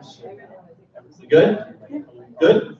Okay, so what were some of your, to the extent you're willing to share, how did you score on the test? What did you think about? Do you think it was an accurate assessment? What do you think about, what did you learn about your teammates? Anybody have anything they would like to share? Yes, sir. I think we're very similar. Okay. And we're a team of two, so that's kind of cool. That's gonna help, yeah. But we actually scored pretty similar, and then differences maybe of where we scored were just different interpretations of the question or different scenarios we were considering. Okay. All right, but pretty much see the world fairly similarly. Okay. Anybody else have, what experience did anybody else have? Seriously, yeah. Also, I bet you in this room, a lot of us scored as like upper mediocre or slightly better than that. And I think the assessment is over. Yeah. Well, most assessments are because they're pretty easy to defeat. It's pretty easy to figure out what it's getting at, right? And if you're. I think naturally nobody wants to say they're perfect or bad. So how many, you had a lot of twos in there, ones, twos, a couple threes. Yeah. I think that, and you can, like you said, you can tell it really which way. Yeah. And it's everything you should do, so naturally you want to say that you do it. Yeah, right. You're always, the brain has a difficult time with these sort of things because it's constantly meta processing. You know, it's constantly trying to figure out what's the game here, what should I answer? And that's true with any sort of self-assessment. You know, if you really want to get the value out of it, assuming it has value, assuming it's valid to begin with, you have to answer truthfully. And I think the score is crap. I think the assessment itself, if you actually took the time and read them, I think it still makes some gears turn in your head. Yeah. Okay. I mean, for me, I was like, oh yeah, I care about others. Oh yeah, I want to listen to others. Yeah. But it says something about like your emotions. I'm like, well, with that kicks in. Yeah. Everything else is. Yeah. Right. Yeah. Well, And what's interesting about these kinds of things is when you look at each of these questions in a vacuum, do you care about others, right? Most people are gonna say, yeah, I care about others. But it's also true, and you might challenge me on this, but it's also true that a lot of people, I can't really say academically that most people, but I would say a lot of people would make the same decision that Ford did.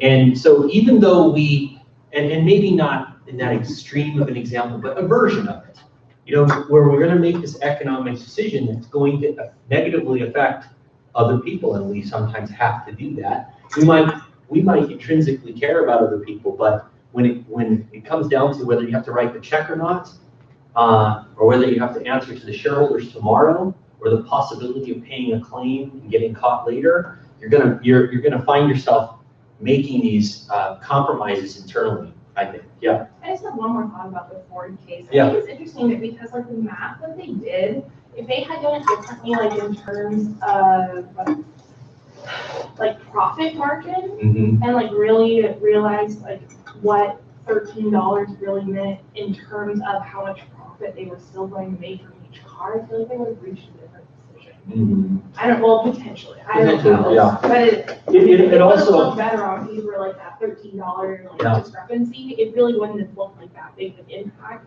if the numbers had been manipulated that way.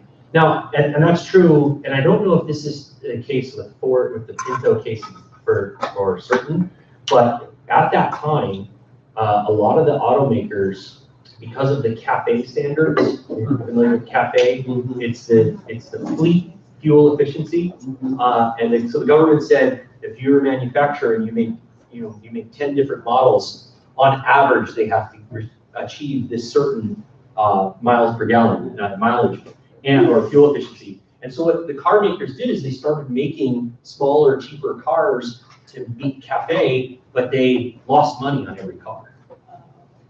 So, and they did that intentionally because they wanted to sell as many SUVs as they could, but they needed to sell enough Pintos to meet the CAFE standards. In the 70s, I think rather than CAFE, I think the bigger issue was just Japanese competition. They were just trying to stem the tide of Japanese competition. So it wouldn't surprise me at all if they were losing money on every Pinto, and so they were losing another $13. Yeah, right. So I don't know if that's the case, but it's another example of how price factors into making that decision. Right? It's a different thing to make $13 less profit than it is to have another $13 of loss. Right? That feels different, even though really economically they're pretty similar. Right? Yeah. Okay. Any other thoughts on the survey? Anyone think it was take the opposite approach? It was a good survey. It was a good exercise. Something valuable. Yes. No. Yes. No. Yes. Yes. Maybe. Similar to things we've done before. Yeah. There's a lot of those in other classes, I know. But I wanted one that was sort of specific to this idea of conflict, right? Anybody learn anything from it that they, from having gone through it, or learn something about your teammate that you think will be helpful to know in the future, to the extent you're willing to share? No? I want to add something. My culture, enculturate me in order to avoid the conflict. Okay. And for example, when I read some of the question, like what strategy do you use to like negotiate or maybe like collaborate? Or I was that like that's coming into question, like do you have this stuff? Or maybe like how do you deal with the conflict? What strategy do you use? That's totally blank for me. Okay. But like for example, you cannot avoid the conflict all the time. Like Right. most of the time you have to encounter the conflict in some sort at some point at some time in some places. Yeah. But like we don't teach us how to deal with it. We teach only us how to turn around and like, run and fight for it. And you're saying that is culturally that way? Yeah. And that's another point to take into account when you are dealing with people from other cultures. This is a big issue, right? Understanding cultural approaches to some of these things. And in certain cultures, you're right, conflict is something that is avoided. There's also cultures that love conflict, and then all they want to, you know, they want to fight for the sake of fighting. And so understanding the cultural context is important, right? Which is one of the reasons why I think that's kind of what the diversity training solution, that's why that's there as a possible solution, to try to understand that. But it's good to see, it's good to understand that there is a different lens that you see this. Yeah. I think sometimes the different culture will bring some unfair for conflict. Like Americans, I met one girl, she's really like to fight. And then in my culture, we avoid to fight. And then we are in the group, she actually puts me at the bottom. So I cannot deal with her anymore. So I have to complain to the professor and the dean for what she did to me. Okay. Yeah, and then that's why I think that's even though nobody on her side, Yeah. but she's still the winner. Well, you know, it's actually an interesting point, and that is in our system tends to reward people that are on this that are in this spot, right? We like to think that we all look for compromise or collaboration, but our system generally, the winners are generally these people. And whether you think that's right or wrong, that's how it is. We were having a little side conversation. I think I told you a little bit last year in the game, the negotiation game. The team that won was the team that absolutely did not care about anybody else and just wanted to win. And they were a scorched earth strategy, and it was cheat if you can, win at all costs. And they won the game. And that's actually it's a good simulation, because the cheaters win all the time. The aggressive players win all the time. Yeah. Do you feel like you made any amendments to the game that Oh, yeah. make it harder for cheaters to win, or is it still? The game is designed for there to be a certain amount of cheating. Yeah. Okay. Like you probably can't win unless you cheat, at least to some degree. Wow. Yeah, which is, and some would argue that's how our system works. This gets back to the original question we started with today. If cheating is just taken as part of the game, is there really anything wrong with it? Yeah. Yeah. Right. Is it really cheating? Right? Is it really a rule? Yeah. Right. Yeah. I mean, like, are there enforced laws and loopholes within like the law system? Is that what you're like referring to as to cheating? Yeah. So, I'm actually trying to write a paper about this, because I want to present it at a conference, because I use this example. I mentioned the example I used in the undergraduate class of Monopoly, right? So when you play Monopoly, the system for deciding who's complying with the rules are the players themselves, right? And there's some interpretation, there's some opportunity sometimes to maybe move one more than you rolled, and nobody notices, and you get away with it, right? There's all all kinds of different ways you can cheat. And what's a big problem with the generations younger than a lot of you, is that they're used to games that are played and devices that impose the rules mechanically, right? So if you play Monopoly on the computer, it doesn't let you cheat. You can't do it. The rule system is built into the game itself in a way that it's impossible to cheat. But the world doesn't work the way the Xbox works. The world works the way the board game works. And so this is an idea that I find very interesting. And I'm trying to write a paper about it for a conference. I literally just forgot the word, but like internet, like coders and like getting rules and code the back way and still cheat that way. Yeah, no, that's true. You're right. You could go in and there's still an opportunity to cheat, but the system is self-policing, right? That it just physically won't let you cheat in a way that you could in the board game. Now, but our society doesn't work that way. right? There isn't, well, there's the NSA who's watching what we do, but they are, but they're not sitting there saying, okay, and I mentioned this, John and I were having this conversation at the break.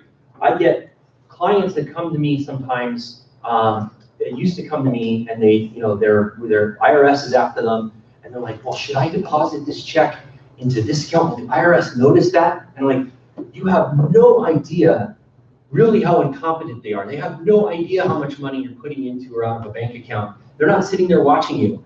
But you have this sense when your idea of where the rules, how the rules are enforced are that they're automatically enforced.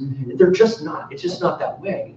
The vast majority of commerce is done in the board game style and not the Xbox style. And that's why if you're really good at cheating, and sometimes even if you're moderately good, you can win the game. And that's how the world really, really works. And so there's all different kinds of ways you can cheat. You can just sort of you can lie by omission. You cannot tell the truth. You can slip a few extra bills under, hide them, right? How many of you have done that when you're playing Monopoly? You're supposed to keep all your money so that everyone can see how much money you have. You have that 100 slipped under your chair. You can't do that when you're playing the game on the computer. But that's the kind of stuff that happens, the subtle stuff that happens in the real world. Yeah. What else do you think has led to that thinking? Except for millennials, right? That they think everybody should be happy, everybody should have this, everybody should. I mean, besides the type of game that you described, because like my best friend's girlfriend, the same thing is happening. She became an eye doctor, went to work for somebody, and the doctor was doing shady stuff. I was like, just quit. I'm like, no, like, let her sort it out. You know, I mean, she's not running into type of stuff everywhere she goes. You know? I mean, it's not perfect anywhere. You know, that's probably like a social scientist question, like for me to explain why it's like that. I mean, there's all kinds of theories about helicopter parenting and all of that, you know, sheltering kids from the real world and all that. But you know, I believe that if you started a business and you said, my ethical philosophy is, I'm going to absolutely, every rule to me is a rule, and I'm going to follow every rule to the letter, to the T, you probably won't make any money. It's probably impossible. So the system almost, in reality, assumes a certain amount of cheating, right? It's almost, you almost can't survive without it to some degree. And it's just assumed into the system. It's built in because it's too big. And our country is considered, you know, it's allegedly one of the least corrupt systems on the earth, but it's so extraordinarily corrupt. You know, it's relative to other places, it's less so. But that is just how the world works. And one of the major themes of this class is to understand that. Here's the rule, but then here's how things actually work. And there's always going to be a variation, almost always. And that, you know, coming back to the conflict, how you deal with that, how you're going to solve that problem. Are you going to come back to your sort of ethical center and make that decision and not make a decision on an economic price basis is very hard to do. So I'll leave you with one story. I'll leave you with this. A guy when I was in my MBA program, I was at USC, and we did it. It was what they call it was a lockstep program. So 75 students, and we took all the same classes together for 2 years. Sort of went through it. So each year they started a new class, and we were class 19. And anyway, one of the students from the class a couple of years ahead of us, they brought him in to tell us the story, and he was a contractor, and he poured driveways for a living. That's what he did for a living. And he was hired to pour driveways for this big subdivision, and he went to go collect his payment, and they gave him a check.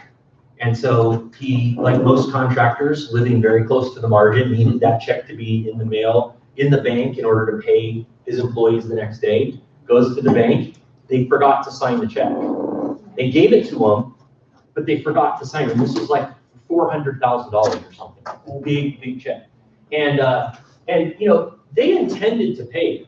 They always, you know, it wasn't an issue that they intended to pay it, but they forgot to sign the check. No, it's a felony, federal felony to forge somebody's name on a check. But his decision was, do I forge the check and deposit the check so I can make payroll? And by this time they were gone for the day. And by the time he discovered it, or do I suffer the consequence of missing payroll, which causes all kinds of problems, right? Gets you in trouble with the state and all kinds of things. Or do I just sign the check and deposit it? Now, what would you do in that situation, right? Think through what you would do. It's easy to sit here and say, I am not ever forging a check. I just don't believe in it, and then I'll just suffer the consequences. But when you're standing there at the bank and payroll for your company is reliant on this, you know, he signed the check and he deposited it, and nothing ever happened because it wasn't like they were going to say, oh gosh, you forged a check that we intended to pay you anyway, right? But he technically committed a federal offense, okay? So that's a great example of how you're often in these situations where if you really think about your moral defense, you can't morally defend your action, but you're going to do it anyway. And you're gonna find that in yourself in that situation probably daily in the corporate world. Okay, so I'll leave you with that happy thought, and we will see you next Wednesday. We're gonna cover next week. We're gonna start with business formations. So we're gonna, in segment A, we're gonna talk about the different entities and how to form them. Make sure that you have reviewed these famous scandals because we're going to talk about agency, this concept of agency. In the legal strategies, we're going to talk about things that you can do strategically in anticipation of being sued. How do you deal with the anticipation of a claim? Shred.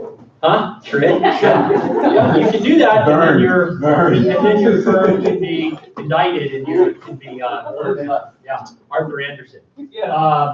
Then in the negotiation, we'll do some more conflict management negotiation. So there's readings at each level, and we're going to start doing negotiation practice next week. You have an assignment that has to do with the business it's a business formations assignment, and that's due before the start of class. Okay? All right, I'll let you go. Have a good night. Drive safely, and make sure to leave your name tags up here. And yes, When I'll be rolling, I'd like to talk about the internet.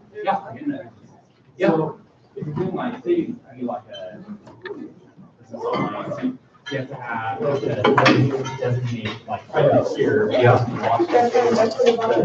All those different things that There you go. Like I hold it all over right states. How does so you would have to your business has to have a domicile. Every business has to be domiciled somewhere. It means it has to have a home. Okay, so if you're going to form an LLC, you have to pick somewhere to form that.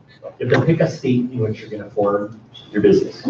Usually, you'll pick the state where you operate, because but it's most public companies are incorporated in Delaware, and very few of them have offices in Delaware. Yeah. And they do that for various strategic and risk management reasons. So you have to form the business. It has to have a license to operate at least somewhere. And then you have to make sure that wherever else you're operating, that you're not operating at a level that requires a license in the foreign jurisdictions. In some cases, you still have to have a business license when you're selling somewhere else. And if you sell enough, you can be required to collect their taxes under this new law, Supreme Court case that just passed. So yes. Well, my question, I guess, is because I rolled in the class late, so it's my first one, because I don't think it was ever reopened. Yeah, okay. The second one was through. Okay, that's fine. Yeah, it was just about. Okay, I just wanted to make sure it wasn't a problem with. No, I Gotcha. can still submit. Okay. For everything else. Okay. Time hasn't extended. Okay, yeah. Should have clarified. Okay, all right, no problem. Thank you. And I'll take care of it on the back end. Okay. Yeah, what happens is when you get assignments coming in, you'll just like, Well, it's too much. It's 70,000 emails. Yeah. I was trying to delete. Yeah. I get it. yeah, so I try to really discourage it, but in your case, I understand. Yeah, no, I don't know. Yeah. Yes, thank you very much. Okay. Yes. I'm not sharing this with the class right now. Well, it's on it'll be on YouTube, but the only people who have the link is the class, but it's technically a public link. Well, that's what past 4 years. Oh, gotcha, okay. They're still like, I had that thought too, of like Yeah. talking, it was like I was just. I don't think anybody's gonna see it, like, no, it's not, I don't I have don't it think it'd like, be horribly offended anyway, because I only said the truth, and I had a conversation with them. Gotcha. So, but, I have the same thought, oh, we're talking about Laura's conference. Oh, yeah. It's being recorded. yeah. It's, I don't think it's gonna go outside of the class. Okay. It's not gonna be published, I don't have any followers on my channel, right? But I can lock it to, and I'll do that, I'll lock it. That'd be cool. Only people who have you can do it so that it's private and only people with the link Yeah, can access it. that'd be cool, Yeah. because my field's pretty small. Okay, yeah. I know it sounds crazy, but. No, I know, So it's a valid point. I don't want some, because people would know what I'm talking about if it's got out. Fair enough, and normally I don't record classes, I'm only doing it as an accommodation just because of the circumstances with the weather, but, I but mean, in this day and age, most people what we do is record. yeah, that's true, yeah. Yeah. Oh, yeah, no problem, I'll take care of that, Thank yeah, you. thanks. So you know the book on immigration, Yeah, first ban on immigration, yeah, I just, it was funny that you said that because basically like my son yeah, is not a citizen. oh. And so like we're going through a ton of that stuff right now. Mhm. Yeah, I hated immigration law, yeah, it was, It's hopeless, all we do is get shut down. yeah, it There's was nothing to do. paper and more paper, and then they just extended, and, friend of mine who worked at the detention, he's one of the government lawyers at the detention center in Tacoma, and he said, and this was in the Obama years, and I don't think it's true now, but he said at the time, the same among the lawyers, so these are lawyers representing the government, right, the ones that are pursuing, trying to pursue the deportation, right? He said the same among them was, it ain't over until the alien wins. Like it ain't over till the fat ladies, it ain't over till the alien wins, meaning that eventually, if you file enough appeal, eventually. Not after he goes back to Korea, or not until after he goes back to Korea for a while. Yeah, the problem with I can't give legal advice, but I will tell you that. I didn't mean to ask for it. No, but I mean, one of the, and maybe you don't have this conversation for other people, but I would say this, that one of the mistakes that some people make is leaving. Once you leave, once you're here, you have rights under the Constitution, whether you're a citizen or not. Mhm. Once you leave, then those rights, you don't have the same rights. So you give up a lot if you leave. We get conflicting recommendations on that. Yeah. I had a client, one of them that I took over from this other lawyer, and he made that mistake. He went to, I don't mean to, this is not me expressing any opinion on this whatsoever, it said he went to his pastor. And said, I'm here illegally, and his pastor said, you need to do the right thing. And the right thing was, if you read Kurzban, it says you need to go to your country of origin and apply to come here. Well, he'd been here illegally for over 10 years, and Kurzban also says that if you're here illegally, if you overstay for 10 years, it's a lifetime ban. You can never come back. And so he took, his pastor said, do the right thing and go back to Mexico. He went back to Mexico, and they said, you were here, and you have, when you apply, you have to give your, and he had to, and they said, you're a lifetime ban. But guess what? He got a green card. Yeah. So, yeah, that's when I said, you know what? I'm not doing these files anymore. A guy in my church married a lady from England, and for her to get her green card or whatever, she just got it this year, and they got married like 11 years ago. Yeah. Well, Like, that's the it's thing. crazy. For us, it's more like, he lives with us for a reason. Yeah. So. Yeah. Well, and I made reference to this, I think a little bit, but the system is so inherently racist. I mean, if you are a white woman from Canada, for example, a white blonde woman from Canada, I hate to say this, but I saw it, I experienced it firsthand. If you are a white blonde woman from Canada, you can get a green card as long as you didn't, commit a drug or an offense with a weapon. You're going to get a green card. If you are a dark complexion, black-haired woman from Mexico, you have almost no chance. or I should say the odds are stacked again, you still have a chance, it's just much, much, much, much harder for that person. It's just inherently racist. Well, the president said that we could use more people from Norway, right? Yeah, right. What does that mean? Yeah, well, so without expressing political opinions here, Trump is a whole nother level of chaos. That, I was handling these cases in, whatever that would have been, 2010. And the world, we're in just a completely different.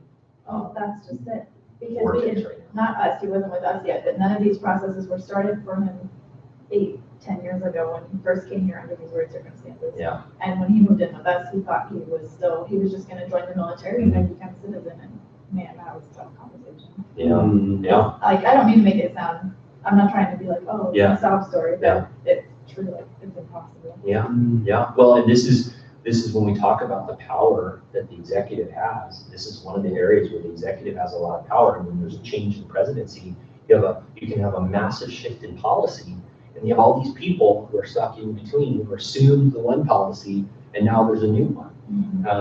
And that's what's actually, it's actually called, there's a word for this, it's called the reliance argument. And in fact, it's what in a way, it's why the Supreme Court ruled that the Trump administration could not end the DACA program, because these people had submitted these claims in reliance on this. And once you create a benefit that someone relies on, it's much harder to remove it than it would have been to just not do it in the first place.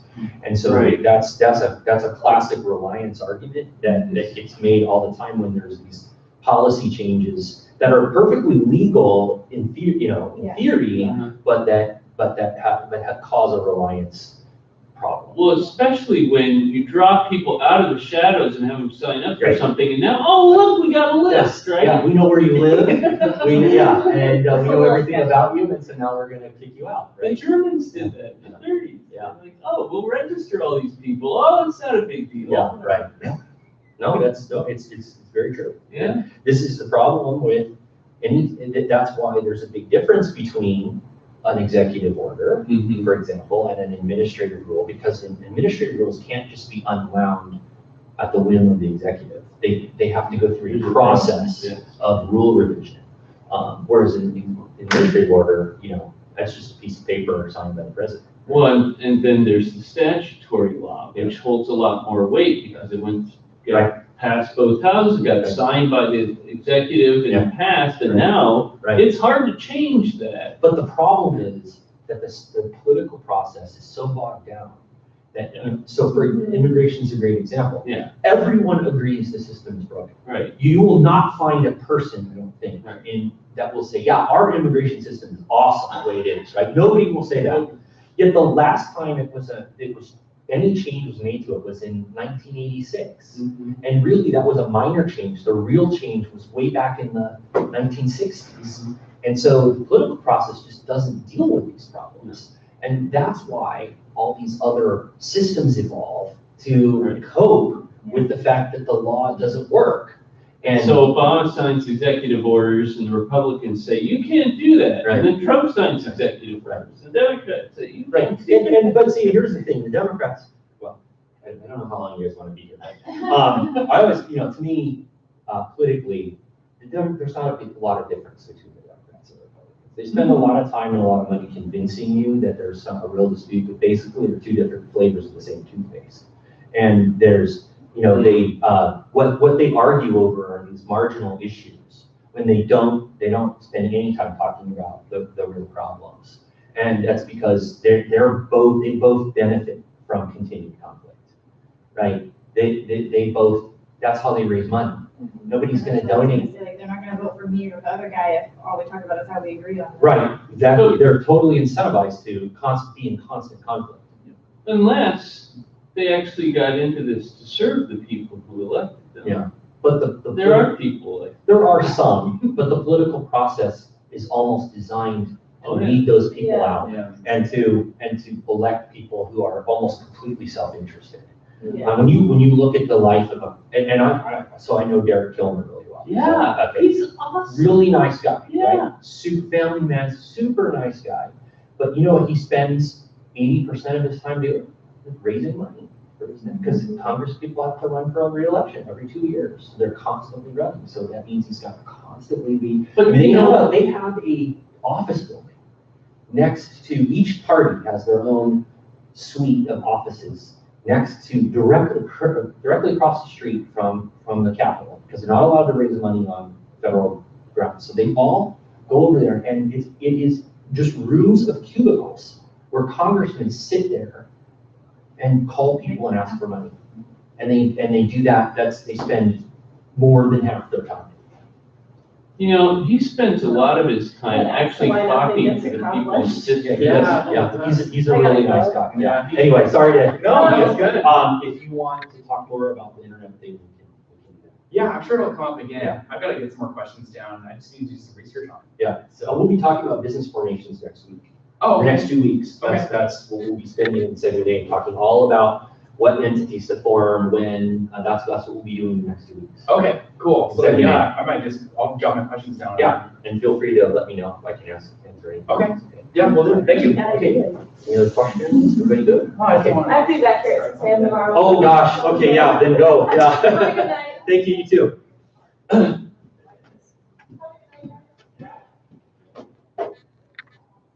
But I'll tell you, Derek, he spends a lot of time, Chris